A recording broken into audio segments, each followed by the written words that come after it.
mendapatkan banyak hikmah dan manfaat. Bapak Ibu, tentunya Bapak Ibu sudah menonton video singkat dari Bang Lendo yang menceritakan mengenai observasi anak, begitu ya. Menarik sekali apa yang disampaikan Bang Lendo di video tersebut. Saya mencatat beberapa poin yang nanti Bapak Ibu bisa kembangkan. Kita kembangkan sama-sama dalam sesi diskusi. Di video tanya Abang itu, Bang Lendo mengatakan bahwa di sekolah alam itu tidak ada tes masuk. Jadi ketika anak-anak mau masuk sekolah alam tidak ada tes masuk, tapi yang ada adalah seleksi orang tua dan observasi anak, gitu ya. Ini menarik sekali karena dengan hal ini terlihat bahwa sekolah alam adalah sekolah yang humanis, begitu. Tidak menilai anak hanya dari satu sisi kemampuan saja. Baik, untuk lebih mengefektifkan waktu, kita akan langsung diskusi dengan Bang Lendo. Bang Lendo, barangkali ada pengantar dulu dari Abang sebelum tanya jawab. Silakan, Bang. Ya, Assalamualaikum warahmatullahi wabarakatuh. Waalaikumsalam. Alhamdulillahirobbilalamin. Allahumma shalli ala Muhammad wa ala Muhammad. Setelah kita meratifikasi prinsip pendidikan untuk semua ya di PBB, jadi Indonesia itu sudah melakukannya, education for all, maka kita wajib mewujudkannya di Indonesia ya untuk semua anak gitu. Jadi yang disebut dengan education for all itu semua anak itu berhak untuk mendapatkan pendidikan. Nah, dengan prinsip itu sebetulnya apa yang dilakukan oleh sekolah-sekolah di masa lalu dengan menseleksi anak ya dan sebagainya itu tidak boleh dilakukan kembali. Gitu kan. Nah, tentu kita harus melakukan sebuah kreativitas untuk memastikan proses belajar mengajar untuk semua anak itu bisa berjalan dengan baik gitu ya. Nah, untuk itulah kita mengembangkan sebuah metode untuk penerimaan siswa itu tanpa tes gitu ya. Tapi yang kita seleksi itu orang tuanya. Kenapa orang tua yang harus kita seleksi? Karena baik buruknya anak gitu ya, semua tergantung kepada visi dan misi orang tua gitu ya.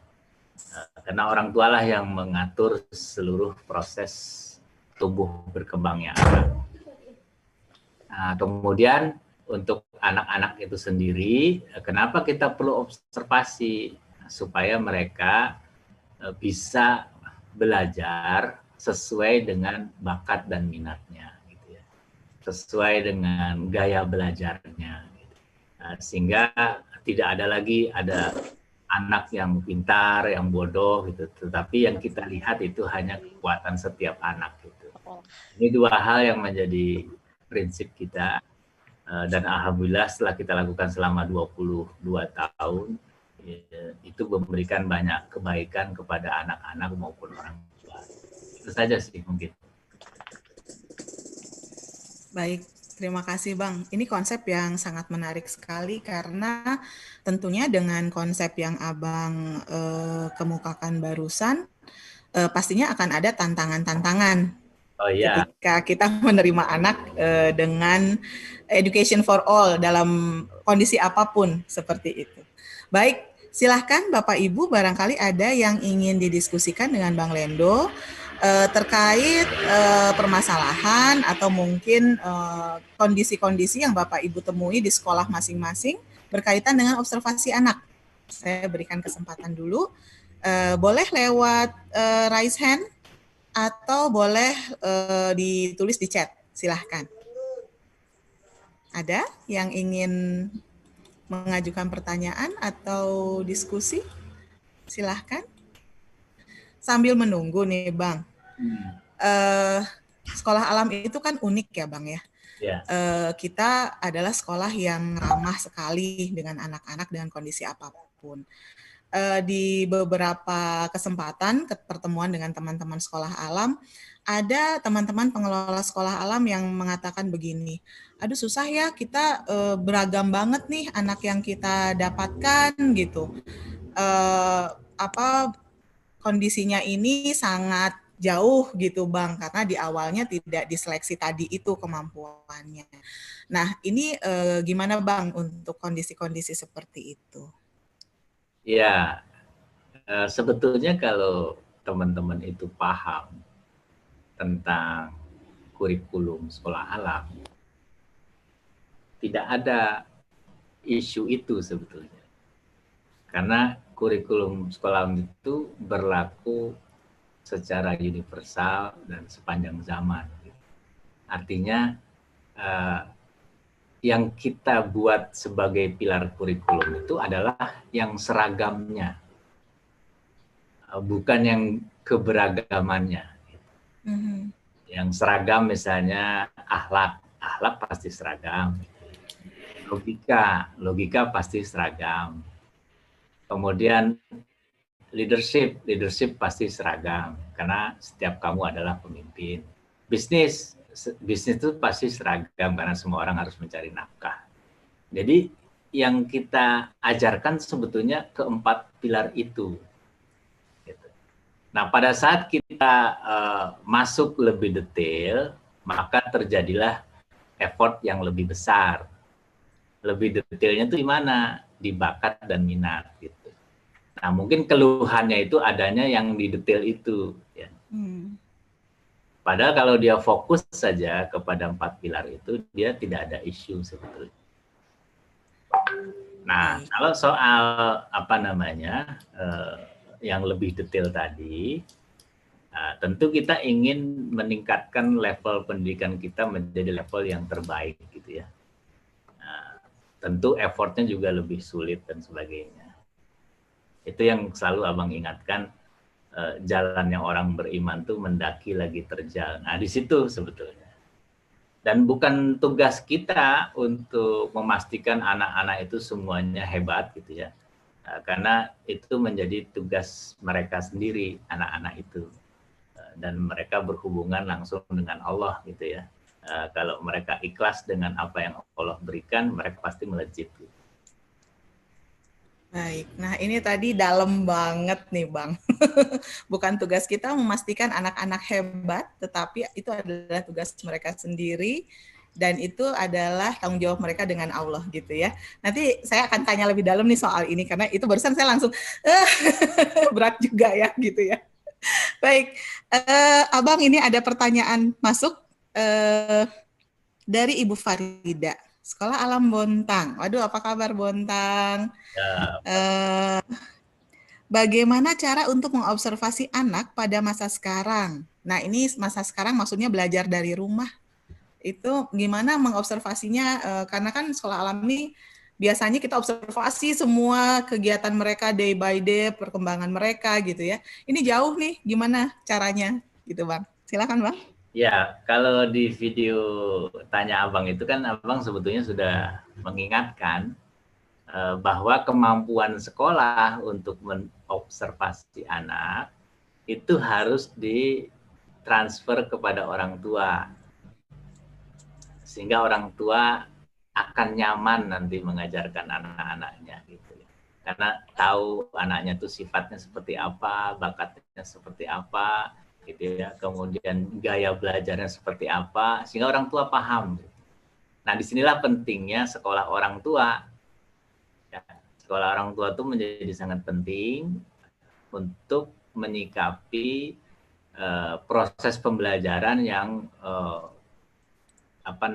berubah sama sekali dibanding proses belajar sebelumnya. Gitu. Jadi ke depan itu nanti sekolah orang tua akan lebih dominan gitu. Kemampuan yang dimiliki oleh guru dan sekolah itu secara bertahap kita transfer kepada orang tua. Gitu. Kecuali untuk perancangan lesson plan gitu ya. Jangan bebankan itu kepada orang tua, itu tugas kita memang. Berarti nanti dalam observasi ini, dalam masa pandemi seperti sekarang, fasilitator itu akan banyak berkomunikasi dengan orang tua berkaitan dengan apa yang anak-anak lakukan di rumah gitu ya Bang ya, kira-kira ya. Kan banyak orang tua yang menyatakan bahwa kami sulit untuk menemukan bakat anak gitu kan. Sebetulnya itu tidak sulit, mestinya tidak sulit gitu ya. Kenapa? Karena kan sumber bakat itu dua, dari sifat maupun dari aktivitas fisik gitu kan.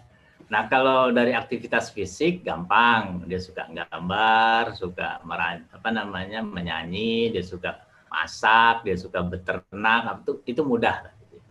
Tapi sebetulnya jauh lebih mudah kita mendapatkan bakat anak itu dari sifat gitu. Karena orang tua setiap hari kan berinteraksi dengan anak dan tahu betul sifat anak-anaknya. Artinya apa? Orang tua mestinya tahu persis bakat anak-anaknya masing-masing. Cuman mereka tuh menjadi gagal paham karena mereka punya ekspektasi, punya keinginan, punya harapan, mimpinya itu diwujudkan oleh anaknya. Ini yang harus dihilangkan di benak orang tua gitu ya. Betul. Supaya mereka lebih mudah menemukan bakat anak-anaknya gitu. Baik. Semoga terjawab ya Ibu Farida dari SA Bontang. Selanjutnya Bang, ada pertanyaan dari Ibu Ninit, Sekolah Alam Duri. Dari Kalimantan kita ke Sumatera. Bang, ada beberapa kasus anak-anak saat ini, pada umumnya anak-anak ini bisa melakukan sebuah kegiatan yang diinstruksikan. Hasilnya bagus kalau diinstruksikan. Hanya saja yang saya perhatikan, mereka kurang berinisiatif untuk melakukan sesuatu. Untuk melakukan sesuatu saja harus didikte. Maksudnya anak-anak sekarang tuh kayaknya kurang inisiatif, beda kayak zaman tahun 80-an gitu kan. Inisiatifnya banyak, aktif gitu. Mungkin pertanyaannya ini bagaimana cara untuk menstimulasi anak-anak ini agar punya inisiatif? Ya, ini kan salah satu dampak dari ketergantungan anak terhadap games ya, terhadap aktivitas gadget, itu kan semuanya full dengan instruksi. Jadi dia terbiasa dengan instruksi-instruksi itu. Tidak ada yang salah sebetulnya dengan itu, tetapi kalau kita ingin anak kita tuh kreatif, tentu juga harus distimulan secara seimbang gitu ya. Kan ada yang khas di sekolah alam gitu ya. Kalau kita menstimulan guru, menstimulan murid, kamu boleh lakukan apa saja kecuali yang Allah dan Rasulnya larang gitu. Nah ini yang harus terus didorong gitu. Kamu mau bikin apa saja boleh gitu, kecuali yang dilarang Allah dan Rasul. Nah disitulah nanti akan terus berpikir mereka. Karena kreativitas orang Indonesia itu luar biasa gitu ya. Nah, ini bisa dilihat dari hasil talent mapping-nya Amarama, itu lebih dari 65% yang mengikuti talent mapping itu otak kanannya lebih kuat daripada otak kiri. Artinya orang Indonesia tuh cenderung kreatif dibanding tertib gitu ya. Nah, itu kenapa kita punya problem dengan ketertiban, kerapihan, kebersihan gitu. Itu sangat tidak cocok dengan orang-orang otak kanan ya. Walaupun kita terus harus mendidik mereka supaya lebih bersih, lebih tertib dan sebagainya. Gitu. Oke. Baik. Berarti ini erat kaitannya dengan pola hidup anak-anak kita sekarang ya Bang ya, yang banyak sekali ngikutin instruksi di gadget, games, dan segala macam. Sebetulnya ketika mereka belajar di sekolah alam, itu terstimulasi ya. Betul. Otak kanan mereka sangat terstimulasi. Dan harus kita lakukan terus supaya terjadi keseimbangan ya. Baik. Terima kasih Bang. Kita sekarang ke pertanyaan berikutnya. Ini dari Jogja. Nah, apa kabar Jogja? Pengen banget deh ke Jogja ya, tapi nggak berani. Nggak berani, masih belum berani.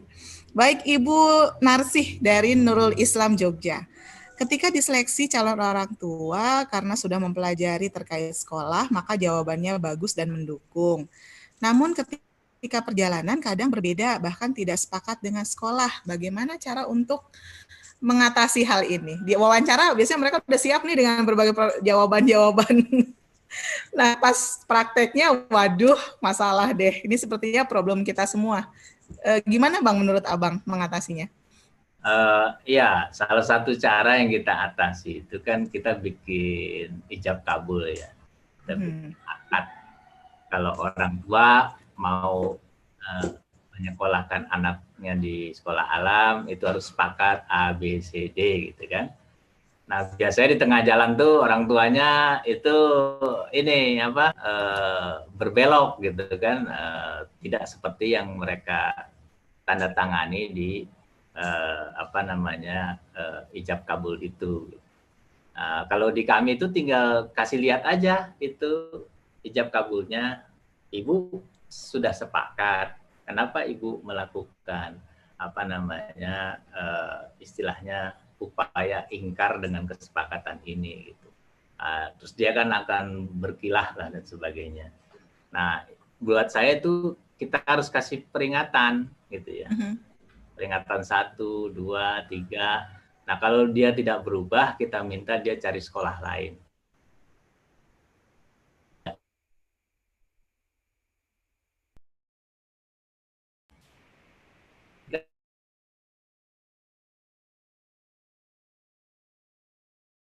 Anak. Kalau orang tua nyaman di sekolah lain, karena nanti banyak yang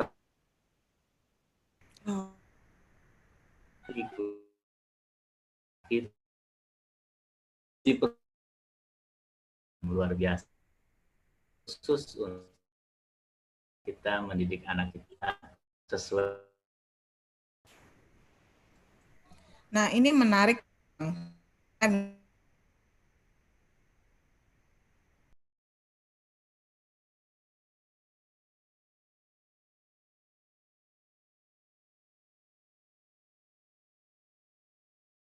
Belajar di kata kudu dan akhirnya kita kembalikan anak ke orang tua gitu ya Bang ya.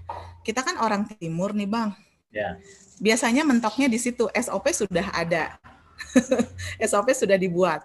Tetapi ujung-ujungnya karena kita orang timur penuh dengan nggak enak, penuh dengan aduh udah deket dari dulu, udah kenal sebelumnya dan sebagainya, itu seringkali jadi hambatan Bang gitu. Ya. Yang Abang sudah alami selama ini di sekolah alam 22 tahun begitu. Kasus-kasus apa yang betul-betul kita kembalikan anak ke orang tua? Dan gimana prosesnya gitu loh Bang, selain tadi surat peringatan itu? Ya, kami itu selama dia komplain soal profesionalitas guru, ya, kemudian layanan sekolah, itu kita terima, kita berupaya untuk memperbaiki gitu kan. Karena itu kan memang tanggung jawab kita. Tapi kalau mereka sudah menghina gurunya, membuli gurunya, atau menghina sekolah, membuli sekolah, itu nggak ada kompromi. Oke. Itu saja sebetulnya. Baik. Baik, terima kasih Bang. Selanjutnya pertanyaan dari Humas JSAN. Oh, berarti dari Pak Ali ini. Pak Ali SA Bandung. Dari YouTube JSAN, Bang. Apakah pelaksanaan penerimaan PPDB metode seleksinya disamakan di semua jenjang? Misalnya di TK, SD, SM, itu apakah sama pola penerimaan murid barunya? Karena kita itu sudah ajak gitu ya, kurikulumnya gitu ya. Kemudian kita juga paham pendekatan pendidikan untuk pendidikan dasar ya, kemudian pendidikan menengah gitu sampai tinggi. Tentu ada perbedaan pada saat kita melakukan observasi, gitu. Observasi terhadap anak-anak di usia dini, observasi terhadap anak-anak yang sudah balik, gitu ya, dan seterusnya. Itu ada perbedaan, gitu ya. Tapi perbedaannya itu lebih kepada tujuan proses belajar mengajar di jenjang-jenjang yang berbeda itu. Karena kan kalau kita pendidikan dasar kita akan lebih banyak bicara pedagogi gitu ya. Tapi pada saat dia sudah dewasa kita malah harus lebih banyak kepada andragogi gitu. Itu hal yang berbeda dan itu harus dipahami oleh orang tua, oleh guru maupun sekolah supaya tidak ada misleading gitu.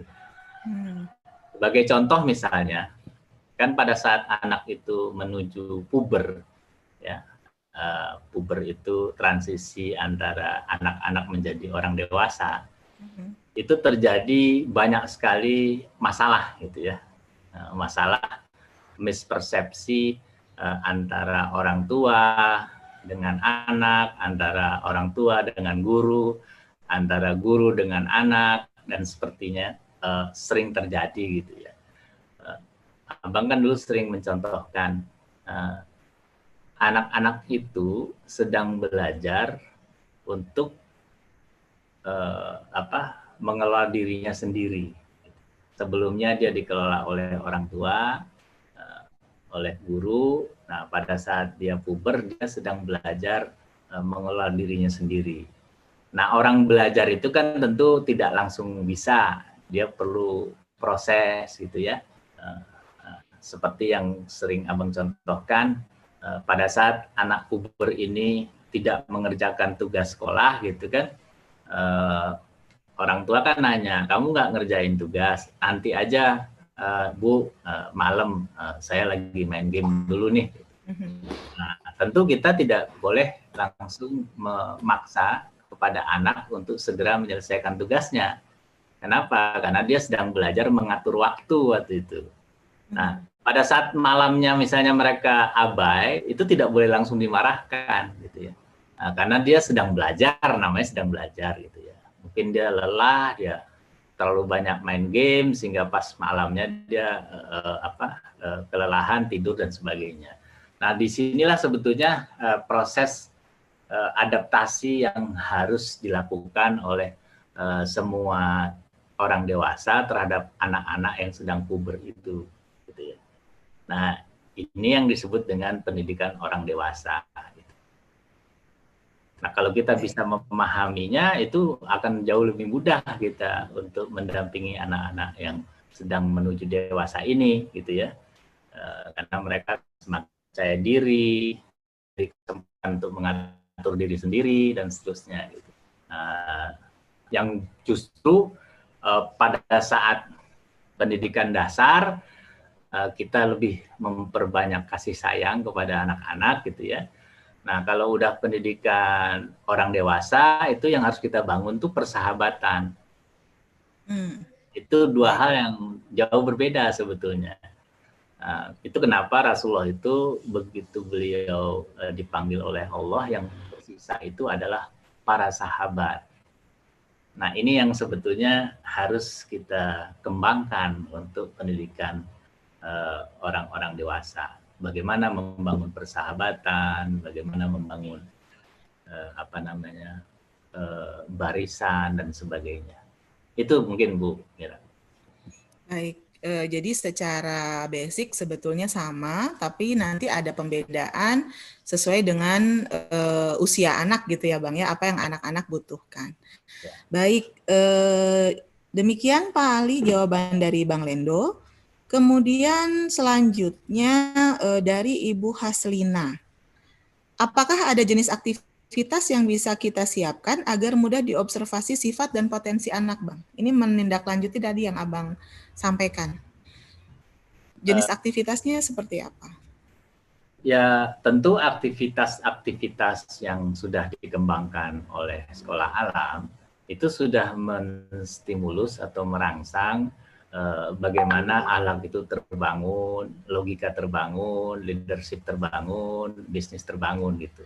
Jadi aktivitas itu yang harus banyak kita kembangkan di sekolah alam gitu ya. Dan orang tua harus mendukung ini supaya anaknya tuh benar-benar terstimulan dengan optimal, baik akhlaknya, logikanya, leadershipnya, ya kemudian bisnisnya gitu. Nah, nanti kalau dilihat dari keempat-empatnya itu, misalnya anaknya lebih kuat di leadershipnya, itu yang diperbanyak, atau lebih kuat bisnisnya, itu yang diperbanyak, atau lebih kuat akhlaknya, itu yang diperbanyak, gitu ya. Atau lebih kuat logikanya, dia lebih kita dorong untuk research, untuk development, gitu sebagainya. Jadi semua aktivitas itu harus berhubungan dengan kurikulum. Nah, sementara kurikulum itu kan benar-benar dirancang untuk mengoptimalkan anak manusia supaya bisa jadi khalifatullah fil ard. Kurikulum dirancang untuk membuat anak manusia menjadi khalifatullah fil ard. Nah, ini keren lagi nih, harus diperdalam. Statement Abang barusan menarik. Karena kalau bicara kurikulum biasanya masih banyak nih Bang sekolah alam yang lebih kaku gitu ya, kaku belum, jadi kakunya ini maksud saya lebih ke KIKD gitu, belum tadi yang Abang sampaikan untuk menjadikan anak adalah khalifatullah fil ard. Nah ini menarik nih, nanti kita bahas ya Bang ya, mengenai hal itu. Sebelum saya ke pertanyaan berikutnya, silahkan barangkali ada yang mau langsung raise hand, langsung tanya ke Bang Lendo. Silahkan Bapak Ibu langsung raise hand. Sebelum saya ke pertanyaan berikutnya di chat, barangkali ada yang mau langsung berinteraksi dengan Bang Lendo. Oke, belum ada, baik. Kita ke pertanyaan dari Ibu Niken. Assalamualaikum. Afwan, masih menyambung dari pertanyaan pertama. Ini mengenai teknis observasinya Bang, yang sudah mungkin Abang sudah lakukan 22 tahun ini, seperti apa observasi anak ini? Ya, kan tadi Abang ceritakan di awal gitu ya. Di masa pandemi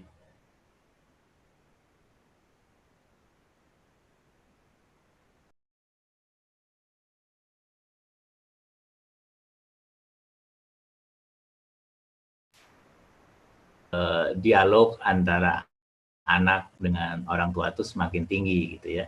Nah, kemudian kalau kita tahu sifat-sifat anak, kita tahu aktivitas anak, kita dengan mudah untuk menemukan bakat dan minat mereka gitu ya. Jadi misalnya anaknya ini pemalu gitu ya, kemudian nggak suka ngomong gitu, senengnya tuh di belakang komputer gitu kan. Itu kan sebetulnya kalau dalam talent mapping itu biasanya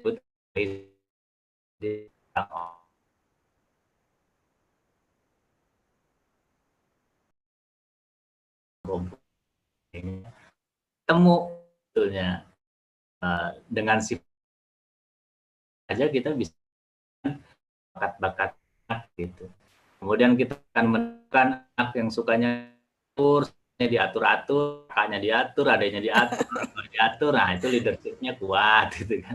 Nah itu kan sesuatu yang sederhana sekali dan orang tua pasti paham itu gitu. Ada anak yang sukanya bersih-bersih, semua dibersihin segala macam, itu juga bakat. Ada yang suka, ada yang keras kepala, disuruhnya pokoknya dilawan aja semuanya, itu juga bakat gitu kan. Padahal hal-hal seperti itu biasanya mengganggu orang tua yang memiliki ekspektasi tertentu tidak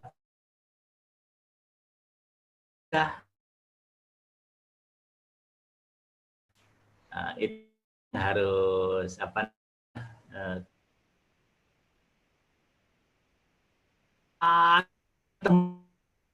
ini kan pasti punya gaul itu semakin banyak rezeki hawa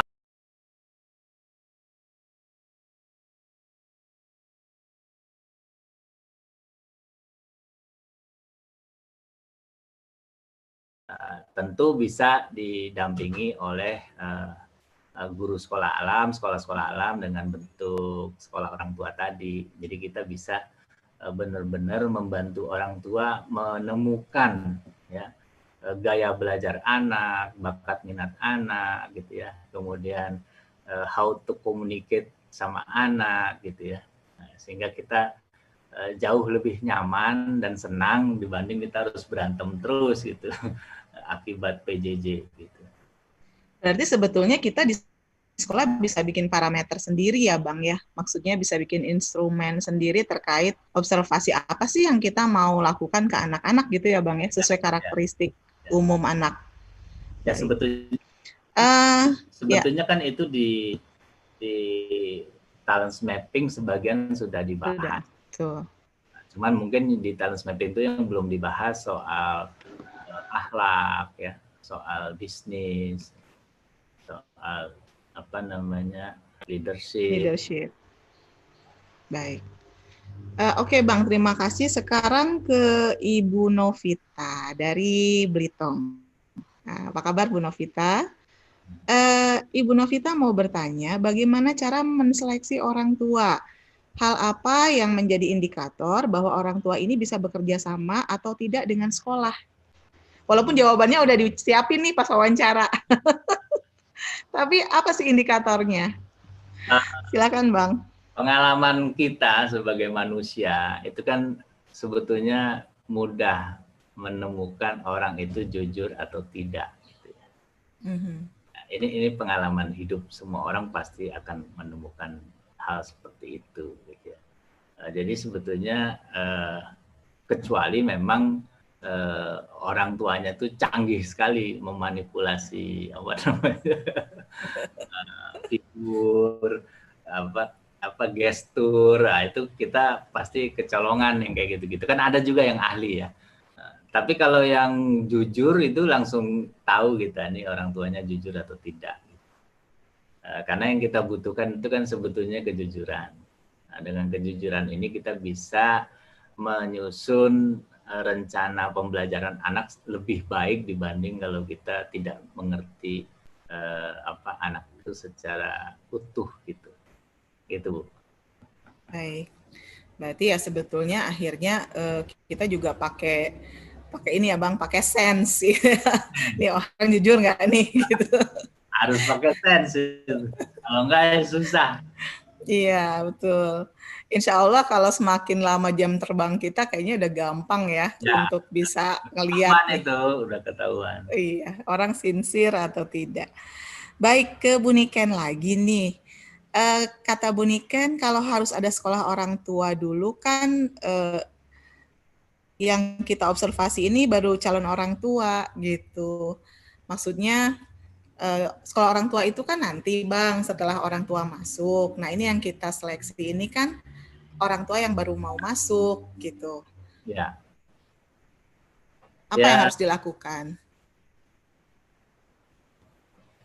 Ya sebetulnya kan kejujuran orang tua itu tidak menghalangi dia untuk apa namanya ikut seleksi di sekolah alam gitu kan, karena itu justru yang kita perlukan, yang utama gitu. Jadi kejujuran orang tua itu menjadi lebih penting dibanding kemampuan beliau misalnya untuk mengajar anak di rumah dengan baik dan sebagainya gitu ya.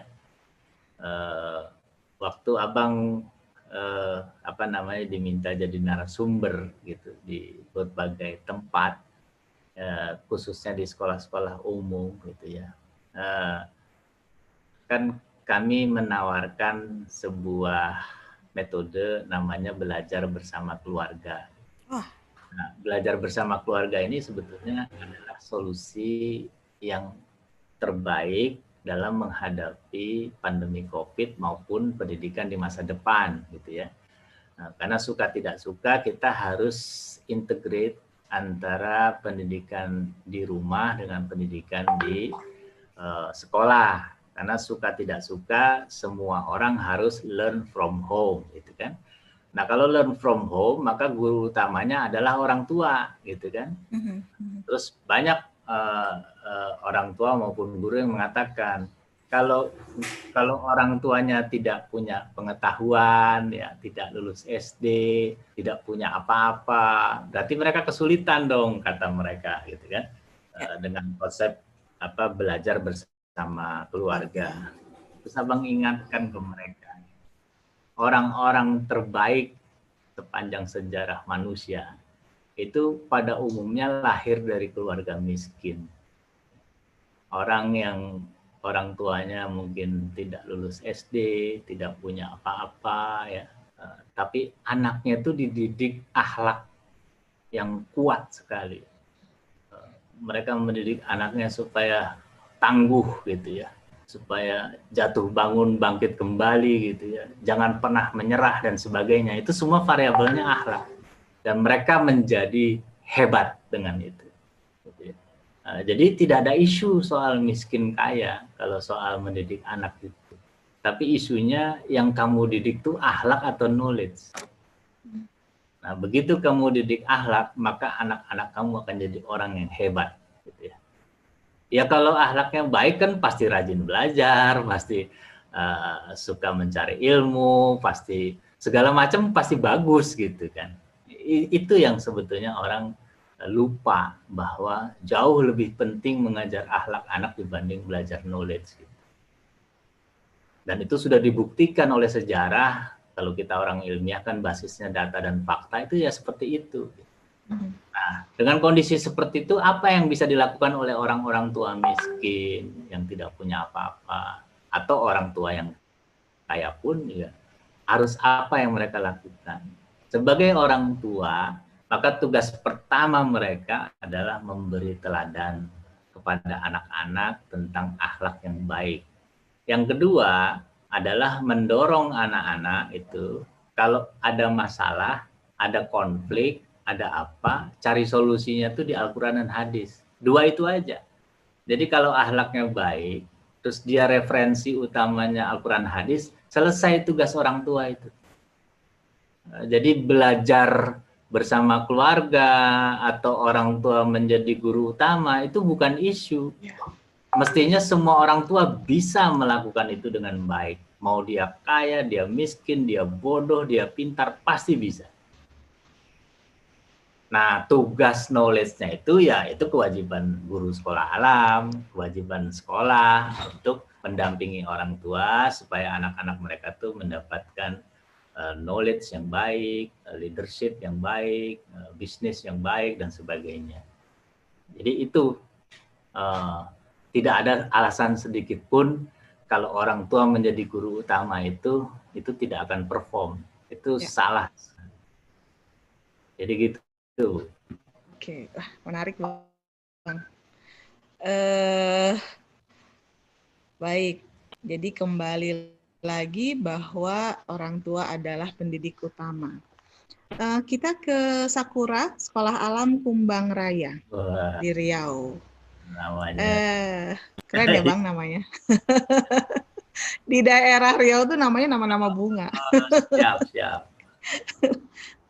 Baik, Bu Ririn ya, Bu Ririn. Assalamualaikum warahmatullahi wabarakatuh. Titip pertanyaan dari fasil kami, Ibu Nanik dari SA Rumbai. Oh, ini dari Rumbai. Bagaimana cara menyeleksi orang tua dan berapa hari? Jadi observasinya tuh berapa hari? Adakah hal-hal yang perlu kita gali? Apa aja yang kita perlu gali dari orang tua? Itu dulu, Bang. Ya. Kami biasanya menyeleksi orang tua itu 1 hari saja, gitu ya. Tidak berarti 1 orang seharian, enggak. Maksudnya orang tua itu kita kumpulkan, masing-masing kita wawancara, gitu ya. Kita ada kuesionernya yang standar, gitu ya. Nah, yang standar itu sebetulnya pertanyaannya kenapa Ibu memilih sekolah alam, gitu ya. Apa tujuan Ibu menitipkan anak ini di sekolah alam, gitu. Mimpinya apa, gitu. Kemudian apa apakah ibu cocok dengan konsep yang kami berikan kepada anak-anak gitu. Nah, itu 3 hal yang paling pokok yang biasanya kita tanyakan kepada orang tua gitu. Sehingga kita tahu persis dia punya misi apa terhadap anaknya ya. Kemudian apa yang diharapkan dari sekolah alam gitu ya. Apakah dia cocok dengan konsep kita, itu sudah cukup untuk kita putuskan dia cocok atau tidak bekerja sama dengan kita gitu. Nah, kalau anaknya lain lagi, kalau anaknya itu kan sit in 2 hari gitu ya. Kita cuman memastikan bahwa anak itu nyaman dan senang belajar di sekolah alam. Tentu dia kan anak-anak itu kan mudah mengekspresikan hatinya kepada orang gitu. Kalau dia senang dia tertawa-tawa, kalau dia sedih dia murung dan sebagainya. Itu mudah sekali dikenali. Ada anak tuh yang langsung begitu dipaksa sama orang tuanya itu di sekolah alam tuh kelihatan itu dia nggak nyaman di sekolah gitu. Biasanya anak-anak yang seperti ini nih anak-anak yang sangat steril gitu. Harus bersih, rapi, apa segala macam, nggak cocok sama sekolah alam itu. Dia cocoknya memang di sekolah-sekolah gedung gitu ya. Oke Bang, dilemanya begini Bang. Seringkali sekolah alam itu, terutama di daerah-daerah ya Bang, menjadi pilihan terakhir, harapan bagi orang tua, karena anaknya punya sesuatu gitu. Ya, ya. Nah, apakah kita sebagai sekolah perlu melihat kebutuhan itu, atau ya udah kalau memang mereka ini tidak sesuai dengan sekolah alam, kita nggak usah terima deh. Ya, kalau Abang pilih yang terakhir itu, kalau dia nggak cocok nggak usah. Okay. Nah, itu prinsip. Tapi kalau kita ingin membantu orang-orang yang belum sadar, itu ada transisinya, tidak harus di sekolah. Baik. Bisa lewat webinar, bisa lewat edukasi, bisa lewat sekolah orang tua, itu kita edukasi mereka gitu ya. Bahwa apa yang menjadi misi mereka tuh tidak sesuai dengan misi Allah dan Rasul-Nya. Itu yang terus harus kita ingatkan kepada masyarakat gitu ya. Kan misi Allah dan Rasul-Nya kan melahirkan anak yang soleh gitu, bukan melahirkan anak yang cum laude, yang matematiknya 10, nggak ada itu. Nah, itu yang sebetulnya terus-menerus menjadi kendala kita. Padahal itu sebuah kesalahan dari pemahaman terhadap perintah Allah dan Rasul-Nya. Itulah tugasnya sekolah alam. Mengedukasi seluruh orang tua di muka bumi. Baik, pertanyaan selanjutnya masih dari Ibu Nanik. Bagaimana cara sekolah untuk menghadapi orang tua baru yang awalnya sudah sesuai dengan sekolah, tetapi selama perjalanan ternyata tidak sesuai? Tadi sudah terjawab ketika Abang menjawab pertanyaan dari Nuris ya. Kemudian bagaimana pihak sekolah memberikan pemahaman bagi orang tua baru agar bekerja sama dalam mendidik anak? Ya. Ini cara yang paling menarik sebetulnya adalah mengajak orang tua untuk sama-sama menjadikan Al-Quran dan hadis itu referensi kita bersama. Jadi jangan sampai orang tua tuh punya pemikiran di luar apa yang Allah dan Rasulnya perintahkan. Gitu. Nah, ini sebetulnya yang harus dilakukan terus-menerus secara berulang-ulang kepada orang tua. Gitu. Jadi kalau orang tua, saya pengen anak saya begini, nah, terus kita tinggal bilang, kalau menurut Allah dan Rasulnya seperti apa Bu? Nah, nanti kita evaluasi, oh ternyata salah ya saya, ya itu kita, oh ternyata benar, ya betul, itu harus dilakukan. Jadi tugas kita tuh sebetulnya sederhana. Yang repot itu kalau orang tua nggak mau pakai Al-Quran dan hadis sebagai referensi bersama. Dia pakai ilmu-ilmu barat, ilmu-ilmu yang nggak jelas itulah. Gitu ya. Ya, baik. Oke. Oke, Abang, terima kasih. Kita ke pertanyaan berikutnya dari Sasi Sabar. Bukan dari Sekolah Alam Bekasi, tapi dari Ibu Sasi. Ibu Sasi dari Sabar. Assalamualaikum Abang, untuk menjadi hebat itu adalah tugas masing-masing anak. Tuh kan, pasti digali. Karena ini di Sabar baru didiskusikan Bang minggu ini. minggu ini soal ini. Kita sebagai guru atau fasilitator berikhtiar membantu dan mendoakan. Ikhtiar bergandengan tangan dengan orang tua sudah coba dilakukan, tapi kalau masih belum bisa membuat anak menemukan dirinya, misalnya belum ada gambaran misi dalam hidup, dan akan bermanfaat seperti apa kelak dewasa, Ananda cenderung tidak peduli, bisa dengan lingkungan dan asik dengan dunia virtualnya. Saran Abang, apa yang harus dilakukan dengan anak seperti ini? Jadi anak ini belum menemukan misi hidupnya, gitu. Memang ada kasus seperti itu. Jadi asik nih dengan lifestyle anak sekarang yang sangat virtual sekali. Ini gimana Bang? Saran Abang, bagaimana kita membangun ini anak SM yang dia akhirnya bisa menemukan misi hidupnya, gitu. Jadi gini, dalam proses menjalani kehidupan, kita tuh pasti diganggu oleh banyak hal. Jadi banyak yang disturb kita gitu ya. Bahkan gangguan itu sudah dijanjikan oleh setan gitu ya. Pokoknya sampai kiamat aku ganggu lah nih anak-anak inilah, orang dewasa ini, itu udah jelas gitu ya. Jadi sesuatu yang niscaya, jadi tidak perlu tidak perlu diratapi, itu sesuatu yang menjadi ujian kita bersama gitu ya. Nah, bagaimana caranya misalnya anak terjebak dengan game ya, dengan kehidupan digital yang berlebihan gitu ya. Ini kan juga terjadi di seluruh dunia gitu. Semua orang tua itu jadi masalah besar gitu kan. Bahkan ada sebuah gerakan untuk tidak ada TV di rumah, tidak ada gadget internet di rumah, sehingga mereka bisa menjalani kehidupan dengan lebih baik. Gitu.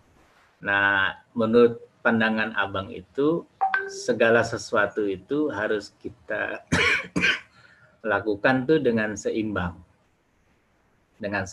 gitu ya. Di keluarga Abang sendiri, anak itu baru diberikan gadget umur 14 tahun gitu ya, seperti yang dilakukan oleh para pencipta gadget itu, apakah Steve Jobs, Bill Gates ya, itu mereka tuh walaupun sudah merusak banyak orang di dunia gitu, sama anaknya sendiri mereka hati-hati gitu ya, baru memberikan gadget pada umur 14 tahun. Nah, kemudian kalau bisa di rumah itu orang tua juga harus istilahnya tuh gadgetless ya. Jadi tidak menggunakan gadget pada saat bercengkrama dengan anak-anak gitu ya. Tidak menggunakan TV pada saat bercengkrama sama anak-anak dan sebagainya. Jadi sebetulnya selama dilakukan secara balance, itu anak-anak akan happy aja gitu ya. Orang tua juga akan lebih tenang hidupnya. Nah, kalau dia sudah dewasa gitu, umur 14 tahun, ya tentu semua keputusan ada di mereka. Gitu. Nah, tugas kita, misalnya nih pada saat dewasa mereka juga belum menemukan dirinya sendiri, tugas kehidupannya, ya tentu kita mengikuti sunnahnya. Sunnahnya kan mengingatkan yang baik, kemudian bersabar, udah gitu doang yang bisa kita lakukan. Kita berdoa, kita bersabar, insya Allah nanti akan diberikan solusi oleh Allah gitu ya. Karena kita tidak bisa mengubah nasib orang lain, kecuali orang lain itu mau mengubah nasibnya sendiri gitu. Itu kenapa Bang bilang yang menentukan nasib itu anak-anak itu sendiri. Itu sunatullahnya tuh seperti itu. Nah, jadi bekal terbaik dari kita sebetulnya kepada anak-anak itu adalah akhlak yang mulia. Karena dengan akhlak yang mulia itulah mereka akan selamat pada saat dewasa, pada saat tua nanti dan sebagainya. Itu. Nah, cuman kan kadang-kadang orang tua itu lebih mengutamakan knowledge daripada akhlak. Ya. Nah, disitulah akhirnya kita akan menemukan banyak cobaan pada saat anak dewasa. Jadi memilih prioritas itu menjadi sangat penting ya pada saat pendidikan dasar itu dimulai. Baik, terima kasih Bang. Selanjutnya ada pertanyaan dari Pak Sadono SAI, tapi kita ke raise hand dulu. Bapak Jamaludin, silahkan Pak Jamaludin, sudah raise hand. Pak Jamaludin, Assalamualaikum, silahkan. Pak Jamaludin belum muncul. Baik, ada di bawahnya KBB Galbi. Raise hand juga, silahkan. Saya nggak tahu ini nama aslinya. Assalamualaikum Ibu dan Bang Lendo. Silahkan Pak, Waalaikumsalam. Izin, nama saya Fuad Bu. 4 tahun yang lalu dari Sekolah Alam Bintaro. 4 tahun yang lalu anak kami lahir dan seperti diketahui semenjak dia lahir sudah terhubung seluruh dunia dengan jaringan kan. Ya.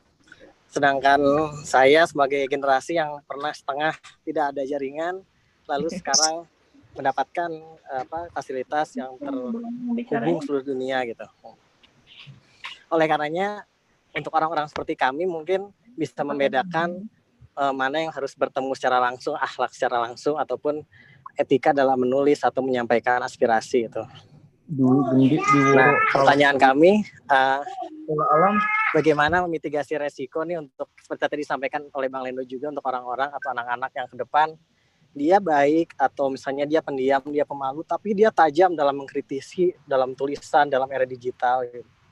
Nah, bagaimana mitigasi resiko hal-hal seperti itu? Adapun pada saat ini mungkin anak kami karena masih 4 tahun kan, dan saya nggak terbayangkan mungkin dalam benaknya nanti pada saat dewasa tidak pernah bisa membayangkan bagaimana dunia yang seperti dulu gitu, tidak pernah terhubung. Jadi anggapan bisa jadi dalam 10 tahun lagi anak-anak kami itu menganggapnya kebebasan dalam mengungkapkan pendapat dalam era di dunia maya atau digital itu ya sebebas-bebasnya seperti orang-orang yang dilakukan sekarang gitu kan.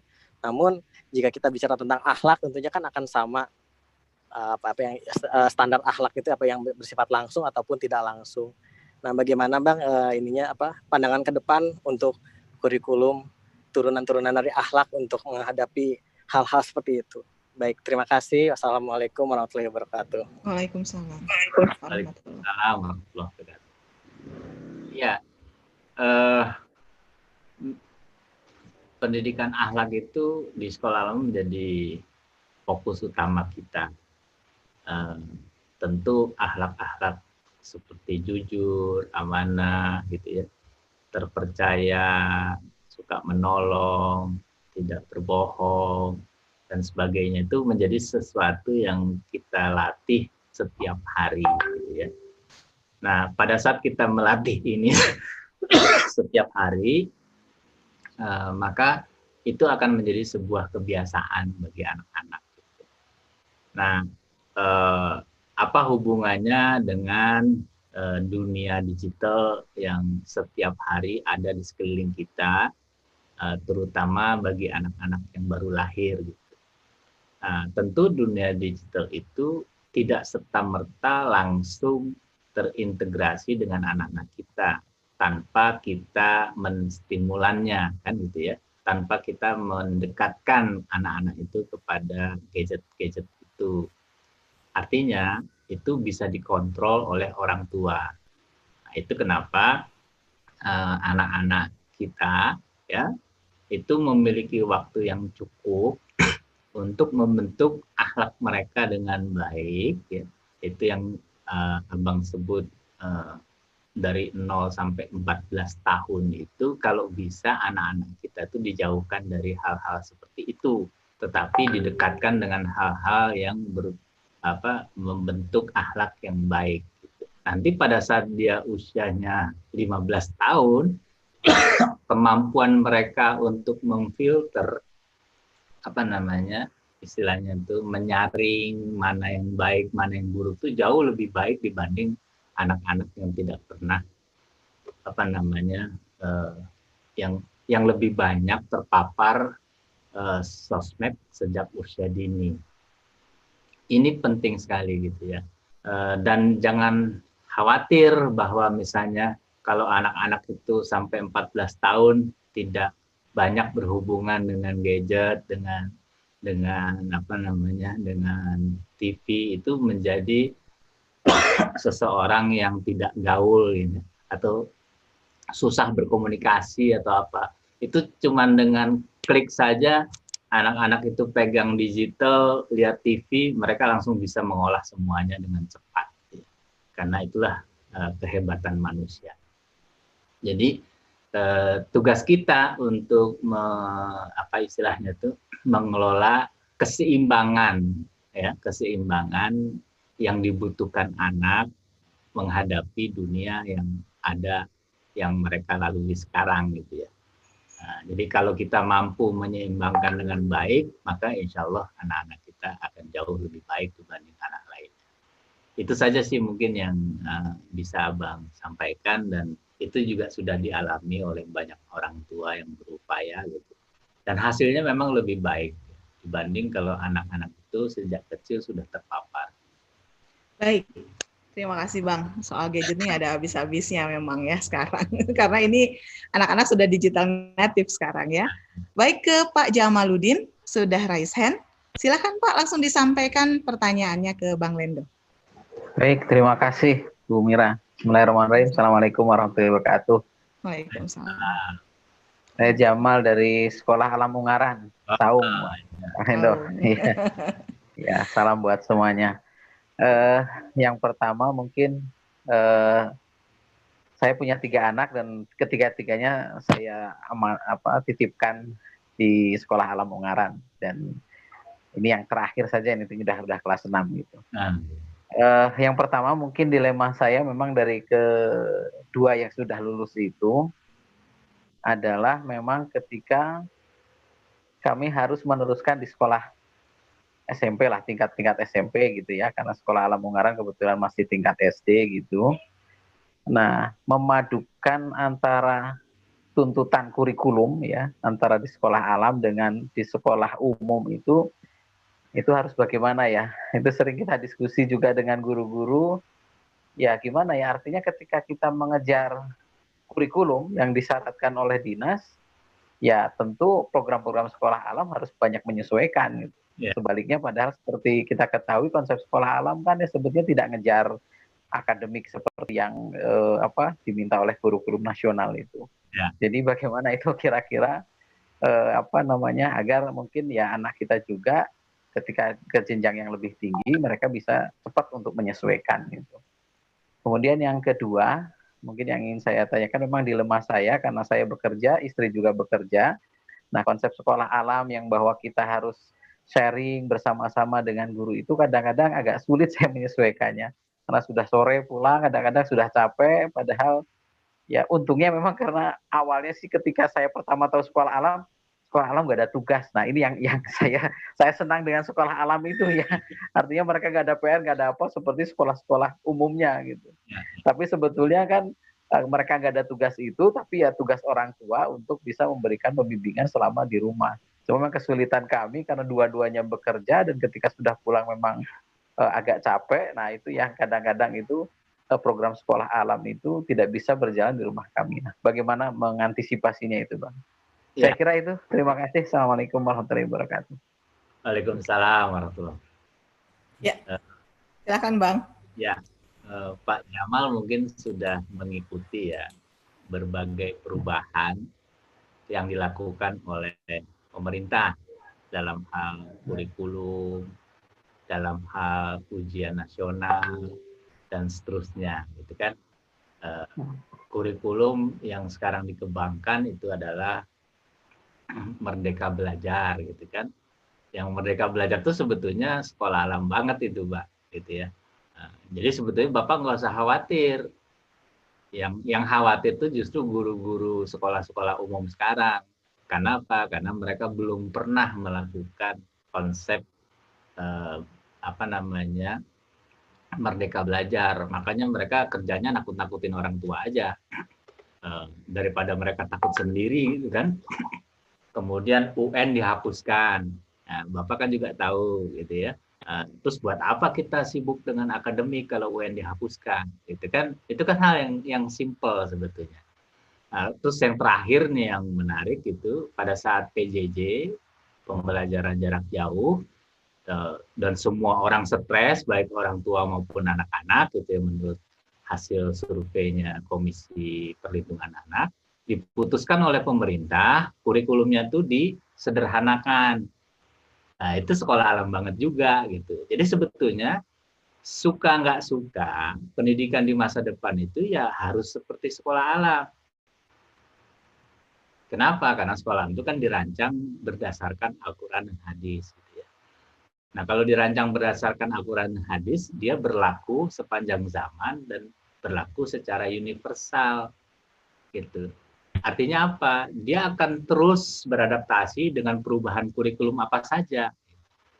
Dan ternyata kan sekarang terbukti, Pak. Gitu ya.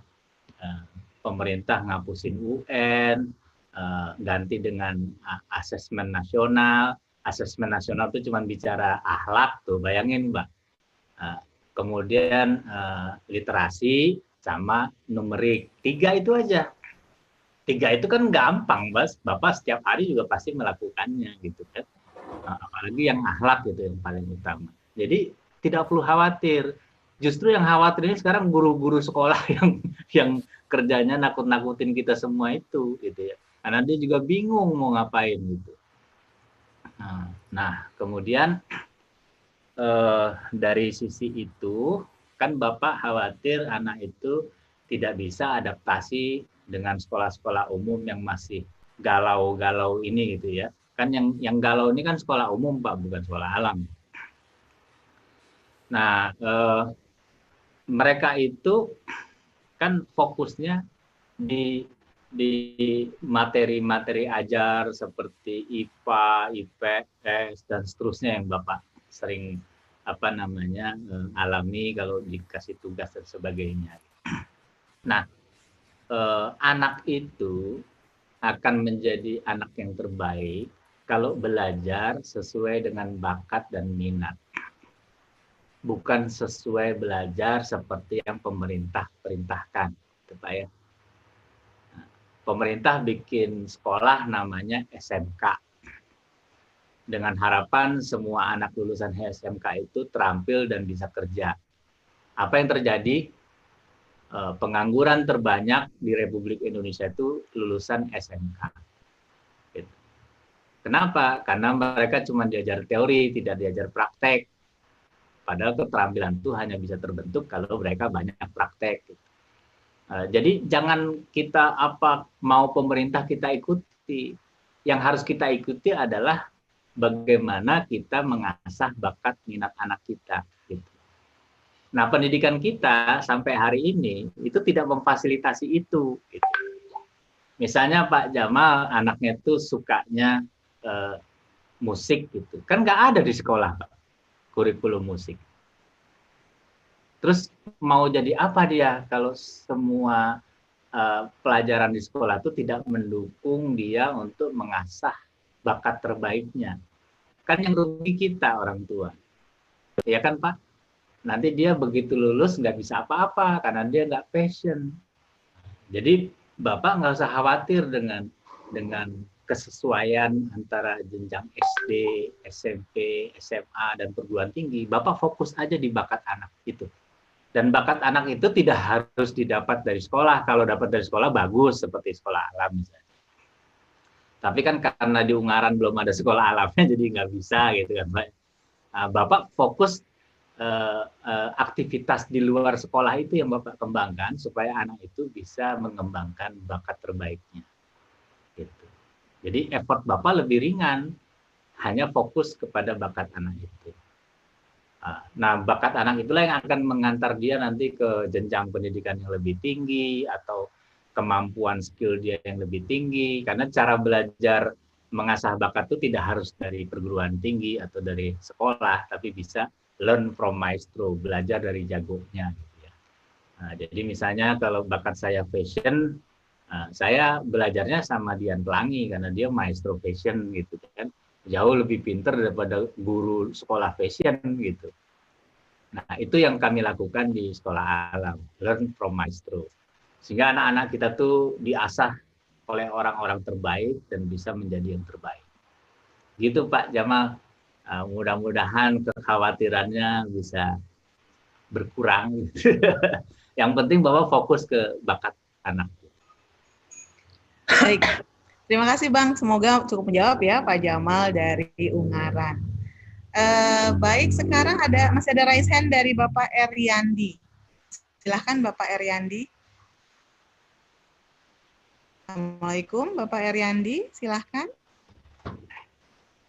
Ada Bapak Eryandi. Baik, sambil menunggu Pak Eryandi, kita ke pertanyaan berikutnya dari Bapak Sadono, SAI.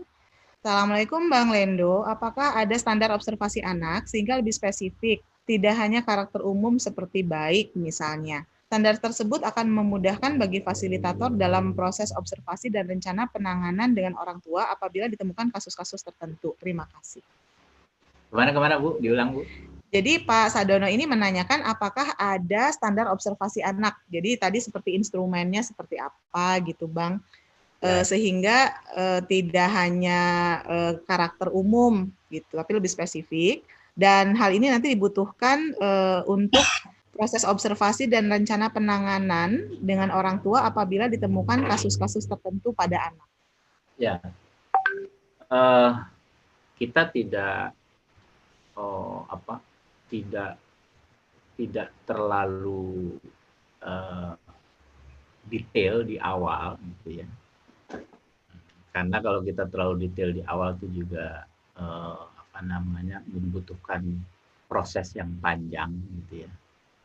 Jadi di tahap awal penerimaan siswa khususnya di pendidikan dasar tentu survei-survei dasar yang kita lakukan gitu ya. Misalnya kemampuan anak bersosialisasi, kematangan emosinya, kemampuan dia berkomunikasi dengan orang lain gitu ya, kemudian kesiapan dia belajar dan sebagainya. Itu kan hal-hal yang basic ya, yang basic sehingga pada saat kita terima anak itu sebetulnya sudah siap untuk bergabung dengan kita. Nah, kalau yang spesifik itu kan sebetulnya adanya di pemetaan bakat gitu ya. Nah, pemetaan bakat itu tidak bisa, kalau bahasa Jawanya sakdek-saknyet gitu ya, tanya langsung selesai, nggak bisa. Dia harus melalui sebuah proses panjang, pengamatan, ya, sehingga kita ketemu bakat anak itu seperti apa. Nah, itu kenapa di awal itu kita lebih kepada fokus kesiapan anak untuk belajar. Gitu.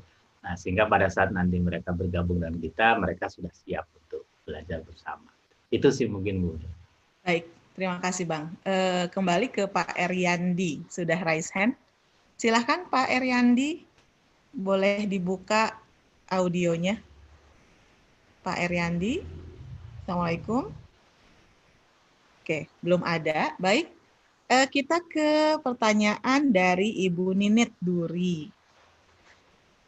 Abang, bagaimana tips yang tepat jika ada seorang ibu yang selalu minta dimengerti oleh anaknya bahwa dia pemarah. Jadi ibu ini pemarah.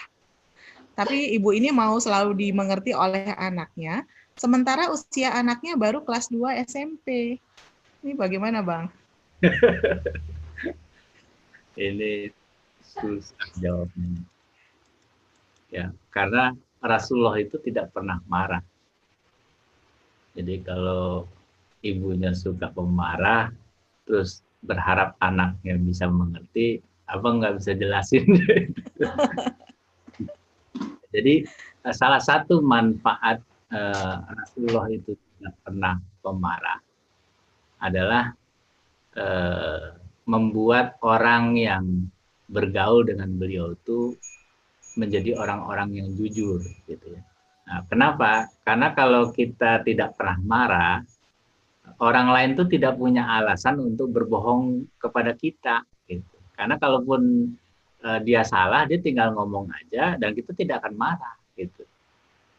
Nah, kalau itu terus dilakukan setiap hari oleh orang tua dan sebagainya, orang tua yang tidak pernah pemarah itu dijamin anak-anaknya akan menjadi anak-anak yang jujur, amanah, dan terpercaya.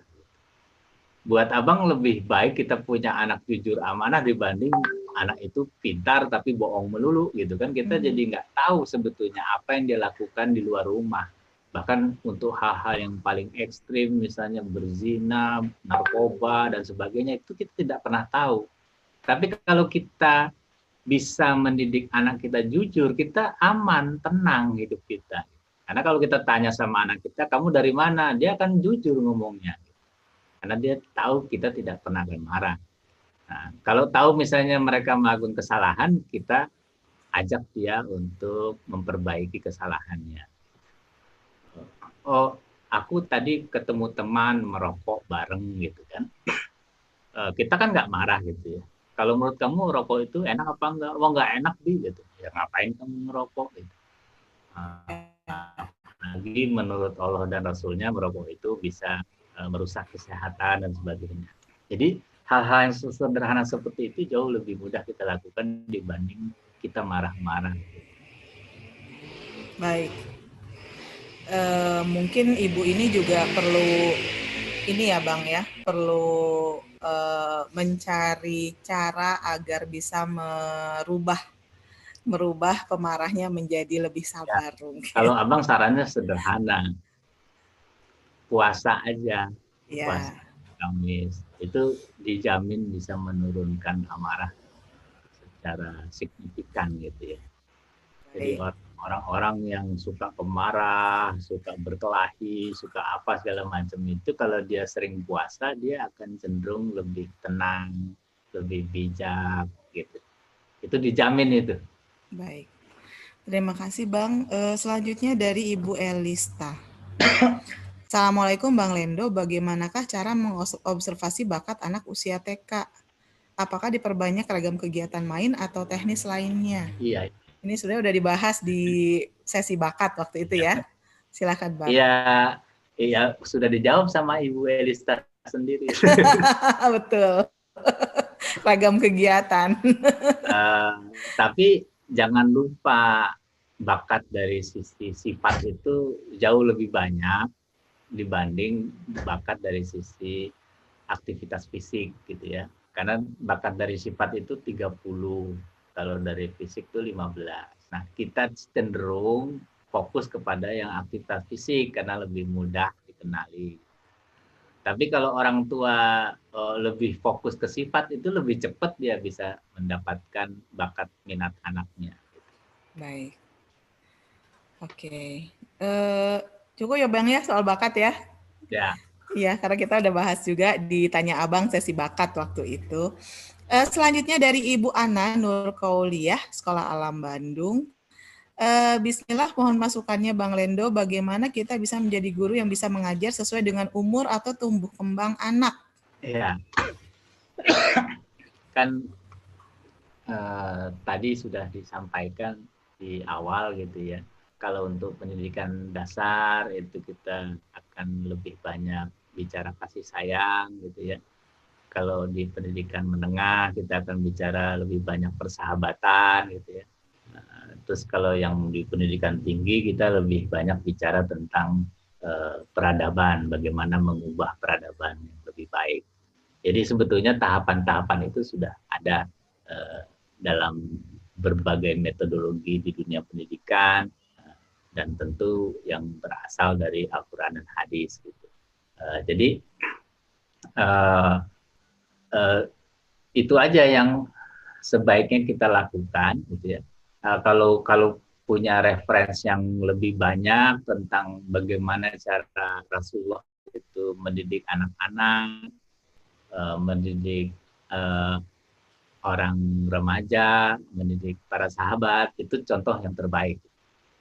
Nah, itu kenapa di sekolah alam itu pendidikan dasar itu lebih banyak aktivitas main gitu. Karena Rasulullah itu kalau ketemu anak-anak pasti diajak bermain.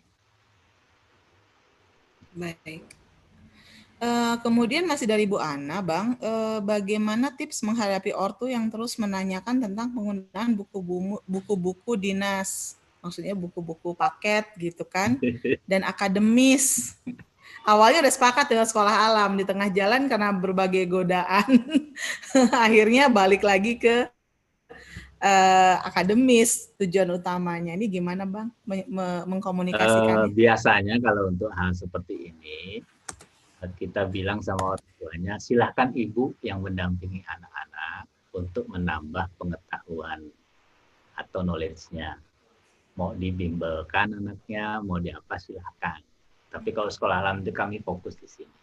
Gitu. Nah, biasanya orang tua yang masih mau kompromi, ya seperti itu. Dia tetap titip anaknya di sekolah alam untuk membentuk akhlak, logika, leadership, bisnis. Begitu pulang anaknya tuh dibimbelkan gitu. Memang yang kasihan anaknya sebetulnya. Tapi anak-anak kan nggak bisa menolak karena itu keputusan orang tua. Baik. Baik Bang, ada yang raise hand ini dari Pak Eryandi tadi sebelum ya. Pak Eryandi silahkan Pak, mau bertanya? Masih ditunggu? Oh belum, belum ada. Baik, Ibu Titi sekarang dari Tabalong, Sekolah Alam Tanjung Tabalong. Mana? Mau di Kalimantan Selatan. Oh, Kalimantan Selatan. Mau bertanya tentang bagaimana sekolah melaporkan perkembangan anak selama PJJ. Misalnya deskripsi raport, raport narasi gitu. Sementara guru-guru selama PJJ ini kurang berinteraksi dengan anak-anak. Observasi anak lebih banyak dilakukan di rumah dan orang tua yang lebih banyak berperan. Tadi Abang sudah singgung sebetulnya di awal. Silakan Bang, mungkin bisa diperdalam lagi. Ya. Pada saat pandemi COVID ini, sesungguhnya guru utama itu adalah orang tua.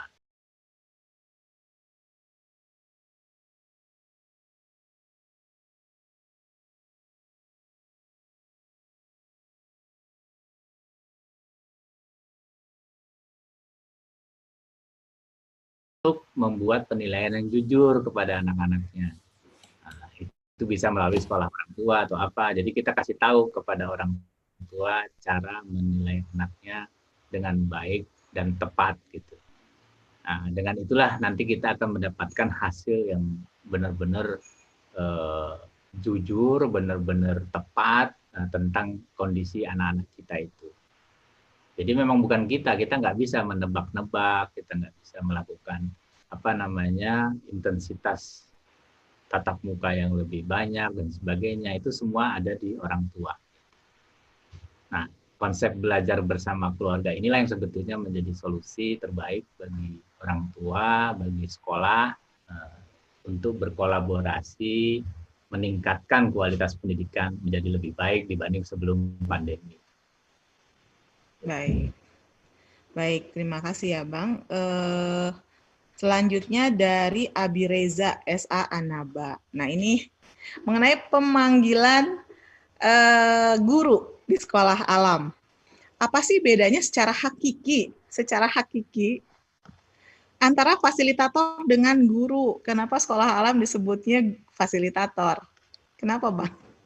Ya, guru itu kan yang kita pahami sampai hari ini itu adalah menggurui. Jadi memberi ilmu kepada anak-anak kita.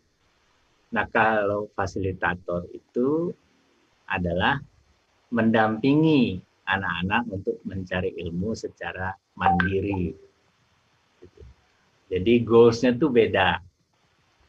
Goals-nya itu kalau di sekolah alam itu memastikan anak-anak itu senang belajar, senang mencari ilmu secara mandiri dengan difasilitasi oleh para guru-gurunya.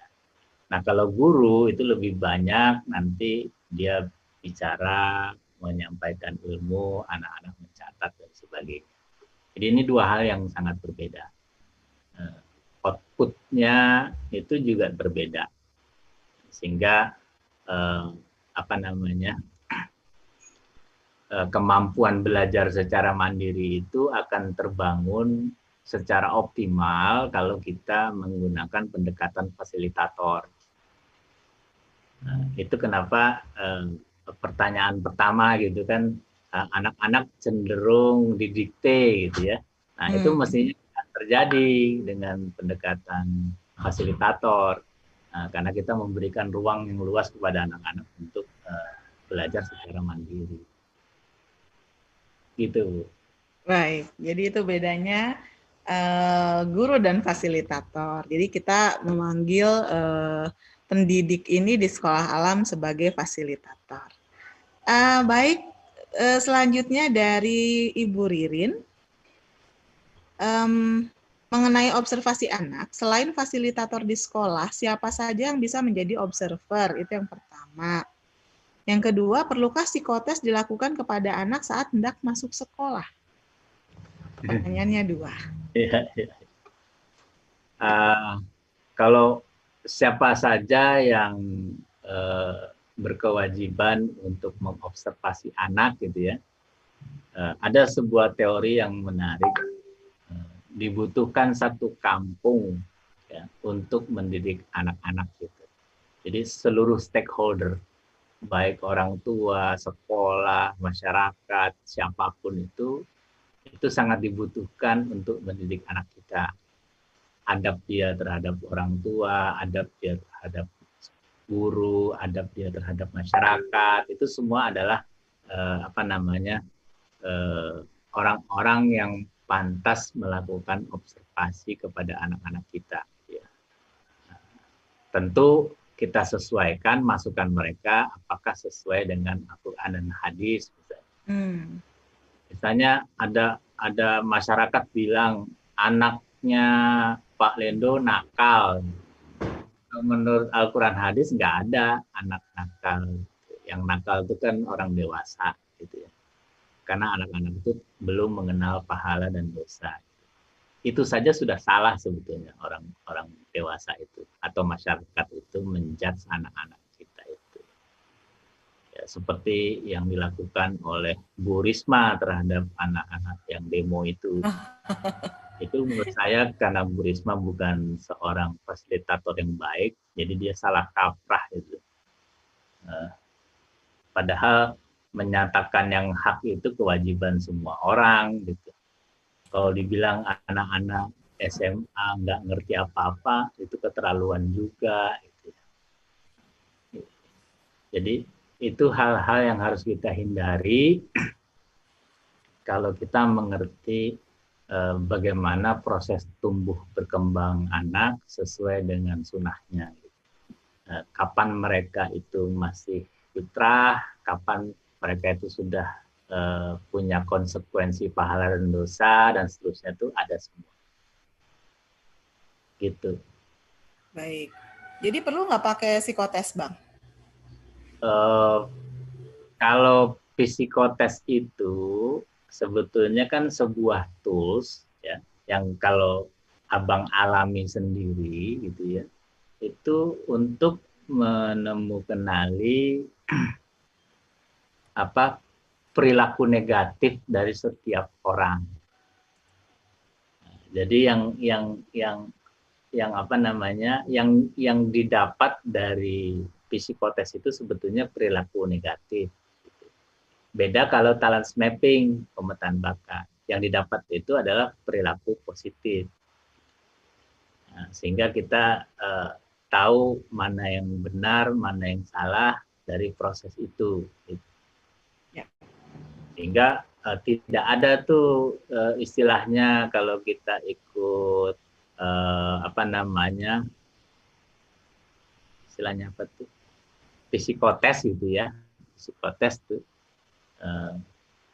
kita tuh disebutnya orang baik atau orang apa, yang kita disebut tuh psikopat ya, kemudian ya semua hal-hal yang menjadi kelainan psikologis yang dimiliki oleh setiap orang. ada skizofrenia, ada macam-macam gitu. Baik. Baik, terima kasih Bang. Ini ada pertanyaan di luar tema sih sebetulnya, tapi bolehlah kita bahas dari School Kaiyasah. Assalamualaikum, izin bertanya Bang Lendo, ada bimbingan teknis PAUD holistik integratif sekarang ini. Bagaimana pandangan Abang hubungannya dengan konsep sekolah alam? Belum tahu tuh kayak apa PAUD holistik integratif itu, belum tahu seperti apa. Oke. Berarti nanti kita bahasnya di lain kesempatan ya Bang ya. Kita cari tahu dulu apa itu PAUD holistik integratif. Tapi intinya gini, PAUD itu kalau menurut Abang, itu sebetulnya tidak tepat ya. Tidak tepat dilakukan di sekolah-sekolah sebetulnya. Karena apa? Karena pada usia seperti itu mestinya yang lebih banyak berinteraksi dengan anak itu adalah orang tua. Untuk PAUD ini ya. Makanya di negara-negara seperti Finland dan sebagainya itu tidak diberlakukan. Di Finland itu orang masuk sekolah tuh umur 7 tahun. 7 tahun ke bawah itu menjadi tanggung jawab orang tua. Di beberapa negara maju itu diberlakukan. Nah, kenapa Indonesia itu mengembangkan PAUD gitu ya? Karena waktu itu mungkin ada sebuah riset gitu ya, bahwa kemampuan orang tua untuk mendidik anak pada usia dini itu tidak cukup, sehingga perlu dibantu dengan adanya PAUD gitu. Nah, kalau asumsi itu dibangun atas dasar knowledge ya, jadi kemampuan orang tua mengajar knowledge misalnya, itu bisa jadi benar. Gitu. Tetapi kan seperti kita sepakati bersama, jauh lebih penting mengajarkan akhlak dibanding knowledge pada usia awal ini, gitu kan? Nah, dengan kondisi seperti itu sebetulnya peran orang tua itu harus dioptimalkan, ya, harus dioptimalkan sehingga benar-benar mampu memberikan teladan terbaik bagi anak-anaknya, ya, mampu mengajak anaknya menjadikan Quran dan hadis sebagai referensi utama. Itu kan hal yang tidak sulit sebetulnya dilakukan oleh orang tua. Nah, kemudian kalaupun PAUD ini sudah keburu ada, ya, maka konsep kedepannya itu adalah teman-teman PAUD ini lebih banyak fokus pada lesson plan, gitu. Bagaimana sih merancang gizi yang terbaik baik buat anak-anak gitu ya. Mungkin kan tidak semua pengetahuan orang tua cukup tentang gizi, gitu kan. Kemudian bagaimana anak-anak belajar bertanggung jawab gitu. Itu bisa dilakukan secara kolaborasi antara PAUD dengan orang tua. Gitu. Sehingga mungkin posisi PAUD itu lebih menjadi sebagai konsultan keluarga. Ya, betul. Bagaimana mendampingi seluruh proses aktivitas di rumah sehingga anak-anak usia dini ini tumbuh berkembang dengan potensi terbaiknya. Itu bisa dari sisi gizi, yang paling utama itu kan gizi ya. Yang kedua itu adalah kemandirian.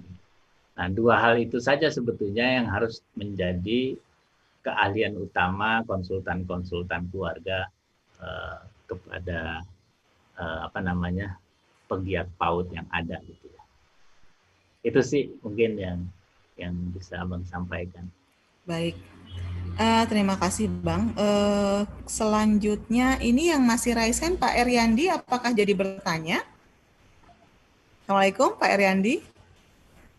Ya, kalau tidak ada kita ke ini ada dari Ibu Yuni Duri. Barangkali ingin bertanya langsung ke Bang Lendo. Silahkan, ini adalah wali siswa ya. Iya, silahkan Ibu Yuni dari SA Duri. Apakah ingin bertanya ke Bang Lendo? Bisa dibuka audionya, silahkan. Ibu Yuni, Assalamualaikum. Oke, belum muncul. Baik, kemudian ada dari SA Bontang. Ini bertanya mengenai observasi saat pandemi. Tadi udah dibahas ya, Bu Suci. Nanti Bu Suci bisa baca bisa ikutin rekamannya di YouTube JSAN karena Ibu Suci baru bergabung. Tapi pertanyaan ini sudah dibahas tadi oleh Bang Lendo. Dari Ibu Ritma dari SA Lampung. Mau tanya bagaimana menyesuaikan hasil pembelajar yang fokus bakat saat hendak memasuki perguruan tinggi, karena biasanya ada tes dasar yang harus dilalui saat masuk perguruan tinggi. Ini berkaitan dengan tes potensi akademik. Padahal selama ini yang kita kembangkan adalah bakatnya. Gimana nih, Bang? Ya. Gimana lupa. Iya, jadi kan kalau di sekolah alam itu kita fokusnya bakat, minat dan bakat gitu kan. Nah, untuk akademis kan kita sambil berjalan. Nah, ketika anak-anak ini mau masuk perguruan tinggi, itu kan ada tes masuk perguruan tinggi. Biasanya tes potensi akademik. Ya. Itu gimana Bang cara menyiasatinya? Oh, ya sorry. Tadi lagi baca chat dari Pak Eriandi. Ternyata beliau memutuskan pakai chat. Oh iya. Baik. Jadi saya jawab dulu yang pertama ya, soal bagaimana menyiasati masuk perguruan tinggi bagi siswa-siswa sekolah alam yang lebih fokus kepada akhlak, logika, leadership, bisnis yang berbasis bakat. Ya. Nah, saya itu mengambil sebuah rujukan dari hasil penelitian Profesor Johannes Surya. Profesor Johannes Surya itu mengatakan untuk lulus SD itu cukup bimbel setahun. Untuk lulus SMP cukup bimbel setahun. Untuk lulus SMA cukup bimbel setahun. Artinya apa? Kalau cuma untuk sekedar lulus, orang sekolahnya 3 tahun aja, nggak usah sampai 12 tahun. Gitu. Nah, ini kan sesuatu yang menarik gitu. Artinya apa? Pertanyaan tadi terjawab dengan cukup bimbel. Gitu. Nah, jadi kalau pengen anaknya masuk perguruan tinggi, ya ikut bimbel aja, selesai itu perkara. Tapi kan itu hanya cuman sekedar lulus. Tidak bisa membekali dia menjadi orang yang terbaik dari sisi akhlak, kemudian logika, leadership, bahkan kemampuan mencari nafkah. Gitu. Karena kita sudah melihat ada jutaan sarjana yang menganggur, sekarang ratusan ribu SMK menganggur, gitu. Karena memang mereka tidak diajarkan untuk mencari nafkah, tapi sekedar belajar tentang knowledge. Baik. Abang, ini Pak Eriandi bertanya tentang cara pendekatan mengatasi anak yang kecanduan game. Ini sejalan dengan pertanyaan dari Ibu Haslina lagi. Maaf Bang, tidak berhubungan dengan HP ini, maksudnya sama sekali tidak pernah pegang HP atau bagaimana? Ini masih berkaitan dengan gadget dan game. Silahkan Bang. Kalau pegang HP ya boleh lah, kan? Tapi menjadikan HP sebagai sumber informasi utama itu yang kita kita jauhi gitu ya. Kan kalau orang dewasa tuh HP itu udah kayak ikut kemana aja, menjawab apa saja, berkomunikasi kepada siapa saja gitu. Ini yang kita hindari sebetulnya. Jadi kalau misalnya anak-anak itu pada usia dini itu kita tidak berikan HP, kita tidak berikan game, tidak kita berikan TV, tidak berarti mereka tidak bisa nonton TV, tidak bisa lihat game, tidak bisa mencari informasi. Jadi disesuaikan dengan kebutuhannya, gitu ya.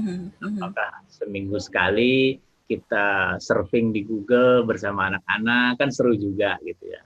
Tapi kan yang dicari sebetulnya ilmunya, bukan surfingnya, gitu. Nah, kemudian nonton TV misalnya kita fokuskan ke National Geographic, ke Discovery, ke Animal Planet, itu kan yang kita cari ilmu, bukan drakor gitu ya, drama Korea apa yang tidak mendidik itu. Nah, kemudian untuk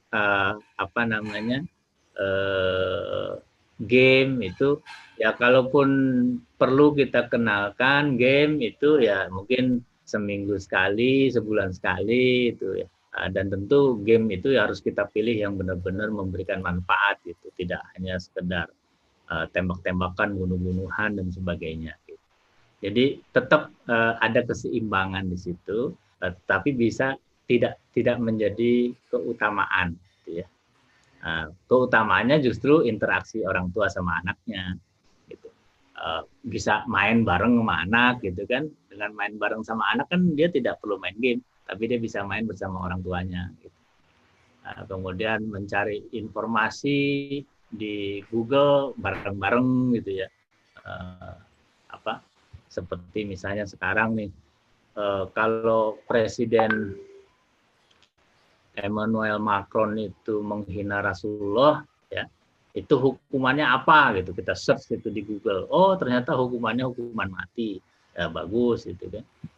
Itu nggak banyak orang yang tahu bahwa jumhur ulama itu memutuskan kalau ada orang menghina Rasulullah itu hukumannya hukuman mati.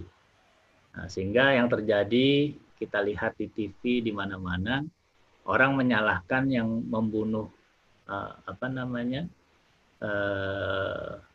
guru yang menghina Rasulullah gitu. Padahal yang membunuh itu sudah sesuai dengan apa yang dianjurkan oleh ulama. Nah, terus tiba-tiba kita semua bicara toleransi, ya nggak apa-apa lah dia mau ngomong apa terserah gitu. Mana lebih pintar kita sama ulama. Nah, ini hal-hal yang sebetulnya tidak boleh terjadi, tetapi kalau kita baca Google, kita jadi tahu mana yang benar, mana yang salah. Gitu. Nah, jadi penting juga anak-anak berselancar tentang Google untuk hal-hal yang menjadi diskursus umum, menjadi bahasan umum, dan sebagainya. Gitu. Ini menarik nih soal ini. Kalau saya di rumah dengan anak-anak itu, saya ibaratkan gadget itu seperti tools, alat kayak gunting. Kalau kita perlu, kita ambil, kita pakai. Kalau enggak, kita taruh gitu. Dan itu berjalan. Alhamdulillah. Jadi itu tips sederhana aja sih. Mangga Bapak Ibu yang mau, Bapak Ibu, silahkan Bapak-Bapak yang mau Jumatan yang sudah di waktu Indonesia Timur ya, udah mau masuk Jumatan, silahkan boleh live dan melaksanakan ibadah sholat Jumat. Untuk yang di waktu Indonesia Barat, insya Allah kita akan berakhir di jam 11 tepat. Masih ada pertanyaan Bang tentang tadi observasi bakat sudah kita bahas. Dari Ibu Rian Nuryanti, mau bertanya Bang, berapa banyak pembagian waktu anak untuk bermain, belajar, dan membantu orang tua dalam sehari? Gimana nih cara membaginya? Ini menarik pertanyaannya. Silahkan Bang. Kemana-mana Bu? Bagaimana pembagian waktu anak untuk bermain, belajar, dan membantu orang tua dalam satu hari? Komposisinya seperti apa? Oh, ya. Sebetulnya di konsep belajar bersama keluarga itu sudah kita sudah kita rincikan gitu ya. Kapan dia harus beribadah, kapan dia harus membantu orang tua, kapan dia harus mandiri, kapan dia harus free play, ya boleh main-main gitu ya. Itu semuanya ada di di metode belajar bersama keluarga. Nah, biasanya free play itu kita berlakukan main-mainnya itu pada jam 10 pagi gitu ya, sama siang dan sore hari gitu. Kita kasih waktu anak-anak free play supaya kreativitasnya itu terasah dengan baik. Selebihnya mereka melakukan aktivitas seperti yang kita anjurkan untuk sholat, ya, kemudian untuk membersihkan kamar tidurnya, kemudian untuk menyiapkan masak buat keluarga dan sebagainya, kemudian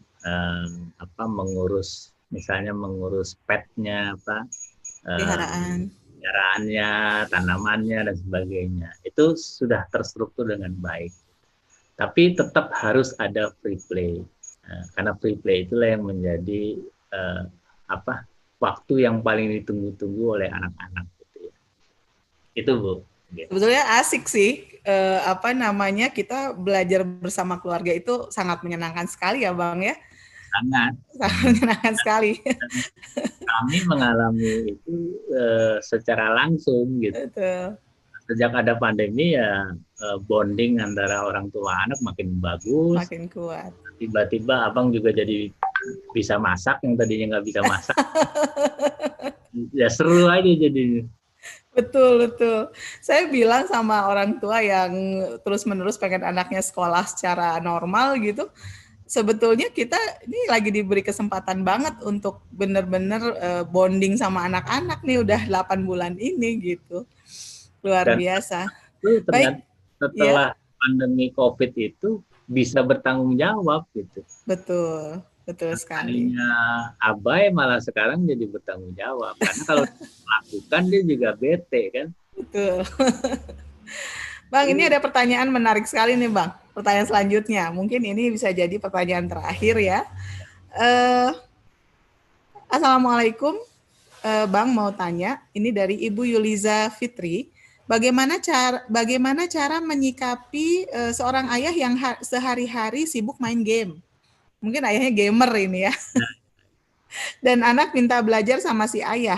Dan si ayah merasa terganggu dan akhirnya si ayah membuang buku anaknya. Bagaimana cara menyikapi ayah yang seperti ini? Terima kasih. Bukunya dibuang. Ya cara terbaik itu anaknya belajar sama ibunya. Karena kalau kita memaksa ayahnya itu untuk meninggalkan game, mungkin sesuatu yang nggak mudah gitu ya. Jauh lebih mudah kalau anaknya sama ibunya belajar. Tapi bisa menjadi sebuah stimulan bagi suaminya, bagi ayahnya, supaya istilahnya itu mengoreksi lah perilaku dia gitu ya. Ya banyak cara, dengan cara mengingatkan ya, dengan bahasa yang halus gitu. Tetapi ibunya harus mencontohkan dulu. Ibunya harus bisa mendampingi anaknya dengan baik. Terus pelan-pelan ibunya mengajak suaminya untuk bisa mendampingi bertiga dulu, nanti lama-lama baru dilepas gitu ya. Ini kan cara menstimulan orang yang egois ya. Cara menstimulan orang yang egois itu sebetulnya bikin dia iri aja gitu ya. Kalau dia iri dia akan penasaran itu. Jadi kalau ternyata anaknya belajar sama ibunya tuh happy, ketawa-tawa dan seru, dia kan akan merasa terganggu itu gitu ya. Jadi banyak cara kita untuk mengingatkan orang yang salah jalan itu dengan cara yang terbaik itu memberi teladan. Gitu. Mungkin ini perlu step-step ya Bang, perlu waktu ya agar ayah ini bisa berubah. Bisa berubah. Baik. Ada satu lagi Bang, masih ada waktu 15 menit dari Ibu Suci TK Alam Bontang. Kegiatan di rumah dirancang full bersama orang tua atau melibatkan guru dalam keterampilan hidup. Karena kalau gurunya yang meminta akan semangat, meski hanya via WA. Itu pengalaman di rumah saya. Jadi peran guru katanya tetap harus ada, Bang, karena anak tuh lebih semangat kalau gurunya yang minta. Kalau orang tua yang minta cuek. Gimana nih, Bang? Ya. Nanti ibunya kayak itu, ibu-ibu yang Pancasila. Yang viral itu. Silakan, Bang. Ya, sebetulnya anak itu sejatinya tuh harus lebih dekat ke orang tua dibanding guru. Kenapa terjadi proses di mana anak lebih taat kepada guru gitu ya? Karena guru tuh biasanya lebih apa namanya ya? Lebih jujur, lebih amanah, ya, lebih terpercaya, sehingga anak itu mau menaati guru-gurunya gitu. Nah, orang tua kan biasanya banyak janji, tapi janjinya nggak dipenuhi, gitu ya. Ya mungkin dengan berbagai alasan, situasi kondisi rumah tangga dan sebagainya. Jadi prinsip dasarnya itu orang itu hanya akan taat ya, kepada orang-orang yang senantiasa memenuhi janjinya. Gitu. Itu prinsip dasar ketaatan itu. Nah, itu kenapa kita taat kepada Allah, karena Allah selalu menepati janjinya. Kalau manusia belum tentu tepat gitu, apalagi orang tua gitu kan. Gimana caranya itu tidak menepati janji, ngeles sana ngeles sini segala macam gitu. Nah, buat anak-anak itu sudah menjadi penilaian gitu ya. Nah, sementara kalau dia di sekolah bersama gurunya, gurunya selalu berupaya menepati janji. Bahkan kalau janjinya nggak terpenuhi, guru tuh dengan ikhlas meminta maaf dan sebagainya, memberi penjelasan. Gitu. Nah, mana mungkin ada orang tua meminta maaf sama anak, itu kan jarang sekali. Gitu. Nah, itulah yang sebetulnya membuat anak itu lebih menaati gurunya dibanding menaati orang tua. Tapi kalau orang tua itu benar-benar menjalankan fungsi utamanya, dijamin anak itu taatnya sama orang tua, bukan sama guru. Itu sesuatu. Nah, kondisi sekarang kan sudah terjadi, sehingga mau nggak mau kita harus bermitra sama guru. Jadi kalau misalnya anak nggak taat sama kita, ya kita minta tolong gurunya supaya dia taat seperti yang kita harapkan. Nah, itu yang disebut dengan kolaborasi. Nah, kolaborasi itu tidak hanya sama guru, sama masyarakat, sama siapapun yang dipercaya oleh anak itu kita kolaborasi. Tapi jauh lebih baik kalau anak itu taatnya sama orang tua, itu udah selesai perkaranya. Gitu Bu ya.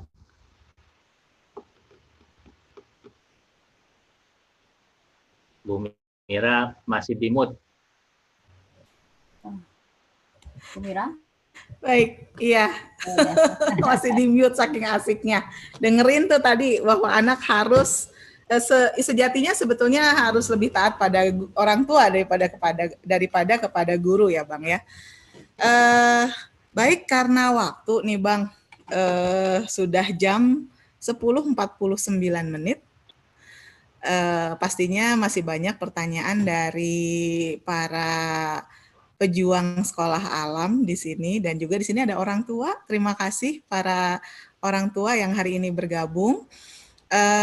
Ada beberapa hal yang saya catat, banyak sebetulnya, dan ini menimbulkan pertanyaan-pertanyaan selanjutnya sebetulnya kalau ngobrol sama Bang Lendo itu. Tapi saya simpulkan ada beberapa poin yang saya rasa penting dalam diskusi kita pagi hari ini. Yang pertama adalah dalam tema observasi anak ini, di sekolah alam tidak dilakukan seleksi kepada anak, tetapi yang dilakukan adalah seleksi orang tua dengan tujuan apakah orang tua siap bertanggung jawab dalam pendidikan anaknya dan siap bekerja sama dengan sekolah. Kemudian anak diobservasi dengan melakukan sit-in di sekolah, dan yang dinilai adalah apakah anak senang dan nyaman ketika sit-in di sekolah alam tersebut. Ada beberapa poin observasi. Yang pertama adalah sikap atau adab. kematangan emosi, basic akademik atau sikap belajar, dan bakat. Kemudian kemampuan panca indera untuk menyerap ilmu, sehingga nanti anak bisa dengan mudah berinteraksi di sekolah. Di sekolah alam, yang mengasah kemampuan anak adalah anak itu sendiri, yaitu dititik beratkan pada kemampuan yang berkaitan dengan akhlak untuk menuju sebaik-baiknya manusia. Begitu. Kemudian bagaimana sih kita tetap sejalan dengan orang tua selama proses pendidikan anak, yaitu melalui sekolah orang tua, sehingga dalam masa pandemi ini sekolah orang tua harusnya lebih dominan karena komunikasi dengan antara anak dengan orang tua harus lebih lancar lagi dalam membimbing anak-anak selama belajar di rumah. Yang menarik kemudian adalah kurikulum harus mampu menghantarkan anak menjadi khalifatullah fil ard, gitu. Bukan hanya sekedar capaian-capaian akademis dan target-target yang ditetapkan, begitu. Baik, itu yang saya catat sebagai poin-poin penting dalam hal ini. Masih ada pertanyaan satu, Bang Nyusul udah disimpulkan. Dari mana ini? Titipan pertanyaan dari tetangga. Boleh nggak, Bang?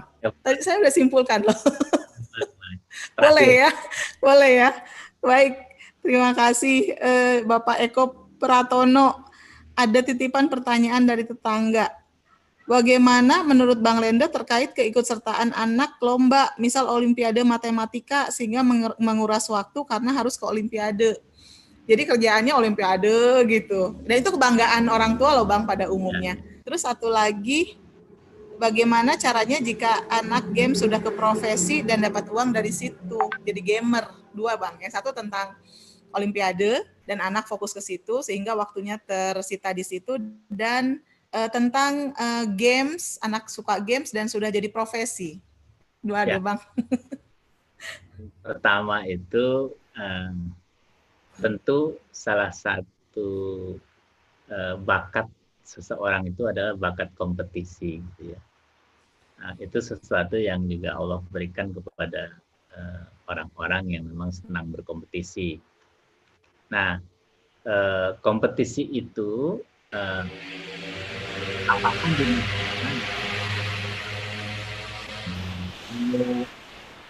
UFC kayak Habib Nurmagomedov gitu ya, atau Muhammad Salah di sepak bola, itu kan semua kompetisi. Tetapi semua orang-orang hebat itu berkompetisi itu untuk menegakkan kalimatullah gitu ya. Nah, jadi mereka tuh berkompetisi untuk kebaikan. Jadi mereka pengen ajarkan manusia, ya, lo main bola hebat boleh, tapi ngaji jangan tinggalin, ya, sholat jangan tinggalin. Itu yang sebetulnya harus dibangun, itu yang lebih utama dibanding kompetisinya. Karena kompetisi itu kalau menurut hadisnya itu untuk bersenang-senang, bukan untuk menang kalah gitu. Rasulullah itu mengatakan kamu mau ikut lomba kuda, lomba memanah, itu untuk senang-senang aja, bukan untuk menang kalah gitu. Tapi tujuannya adalah menyampaikan perintah Allah dan Rasulnya. Jadi kalau dia misalnya ikut kompetisi Olimpiade, itu dia harus fun, ya, jangan bikin stres, bikin apa. Dan tujuan dia itu sebetulnya mendorong semua orang untuk mempelajari firman-firman Allah, gitu ya. Bagaimana gunung ditegakkan, bumi berputar, Allah pergilikan siang dan malam hari, sumber segala kehidupan, air, itu yang kita lomba-lombakan, gitu. Sehingga orang semakin dekat dengan Al-Quran. Gitu. Jadi itu sebetulnya tujuan dari perlombaan, gitu ya. Berlomba-lombalah kamu dalam kebaikan. Jadi berlomba itu hanya untuk kebaikan, bukan untuk menang kalah, bukan untuk stres, bukan untuk segala macam gitu. Jadi kalau anaknya memang senang kompetisi di bidang keilmuan, ayo temukan sesuatu yang paling hebat di muka bumi sehingga bisa bermanfaat sesuai sunnahnya gitu. Itu yang pertama. Kalau yang kedua soal profesi gamers gitu. sekarang ini Abang sedang mendampingi mantan siswa SOU yang sudah menjadi profesional gamers ya, digaji jutaan gitu untuk anak usia 15 tahun gitu ya.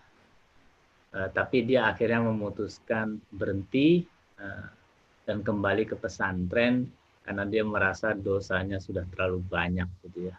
Karena kalau udah main games dan kompetisi itu harus meninggalkan sholat, meninggalkan semua kebaikan yang Allah perintahkan, gitu ya. Nah, jadi tadi apapun profesi kita itu yang diutamakan tetap harus beribadah kepada Allah, gitu ya. Kemudian mengajak orang untuk sama-sama menegakkan kalimatullah, gitu. Nah, kalau gamesnya itu mengarah ke sana, boleh-boleh saja, gitu ya. Tapi tidak boleh berlebihan sampai harus meninggalkan ini, itu, dan sebagainya. Misalnya games tentang menjadi orang yang suka menolong orang lain, nah itu boleh, silahkan. Gamesnya pasti seru. Dan itu kita create sendiri sesuai dengan sunnahnya. Gitu. Nah, selama game-gamenya yang masih perang-perang bunuh-bunuhan gak jelas itu, gitu ya, terus meninggalkan ibadah dan sebagainya, itu harus ditinggalkan. Karena nanti akan merusak jiwa anak secara ekstrim gitu. Dan anak yang sekarang Abang damping itu ternyata merasa lebih nyaman untuk tidak menjadi gamers gitu. Tapi Abang tidak pernah melarang dia untuk kembali menjadi gamers, tapi tujuan kamu tuh harus benar dulu baru menjadi gamers. Gitu. Baik. Rasanya sudah semua terjawab pertanyaannya, alhamdulillahirabbil alamin. Kemudian waktu juga kita sudah habis, tinggal 3 menit lagi. Tadi kesimpulan saya sudah bacakan Bapak Ibu. Alhamdulillahirabbil alamin, jazakallahu khairan katsiran Abang, karena pagi hari ini luar biasa menarik sekali ternyata mengenai observasi anak ini. Begitu. Mudah-mudahan nanti kita akan sambung lagi diskusi dengan Abang di tema-tema yang lain. Tanya Abang nih masih banyak temanya, Bapak Ibu. Jadi alhamdulillah ini rezeki sekali kita bisa hampir setiap bulan interaksi dengan Bang Lendo, nanya langsung, diskusi langsung berkaitan dengan segala hal yang berhubungan dengan sekolah alam gitu. Bagi Bapak Ibu sekalian, saya juga ucapkan jazakumullah khairan katsiran. Mudah-mudahan menjadi manfaat bagi kita semua pembahasan kita di pagi hari ini.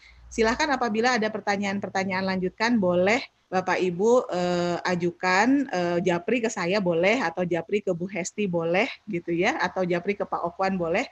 Kami di Pengembangan Sumber Daya Insani JSAN, insya Allah siap untuk membantu Bapak Ibu sekalian.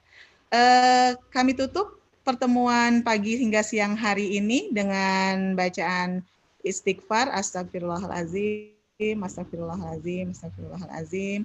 Mohon maaf apabila ada kesalahan dan hal-hal yang kurang berkenan. Semoga Abang sehat-sehat terus dan mampu mendampingi kita terus yang masih sangat perlu belajar ini. Kita ucapkan lafal hamdalah, alhamdulillahirabbil alamin, dan doa kafaratul majlis. Subhanakallahumma bihamdika asyhadu an la ilaha illa anta astaghfiruka wa atubu ilaik. Assalamualaikum warahmatullahi wabarakatuh. Sampai ketemu lagi di kegiatan PSDI berikutnya.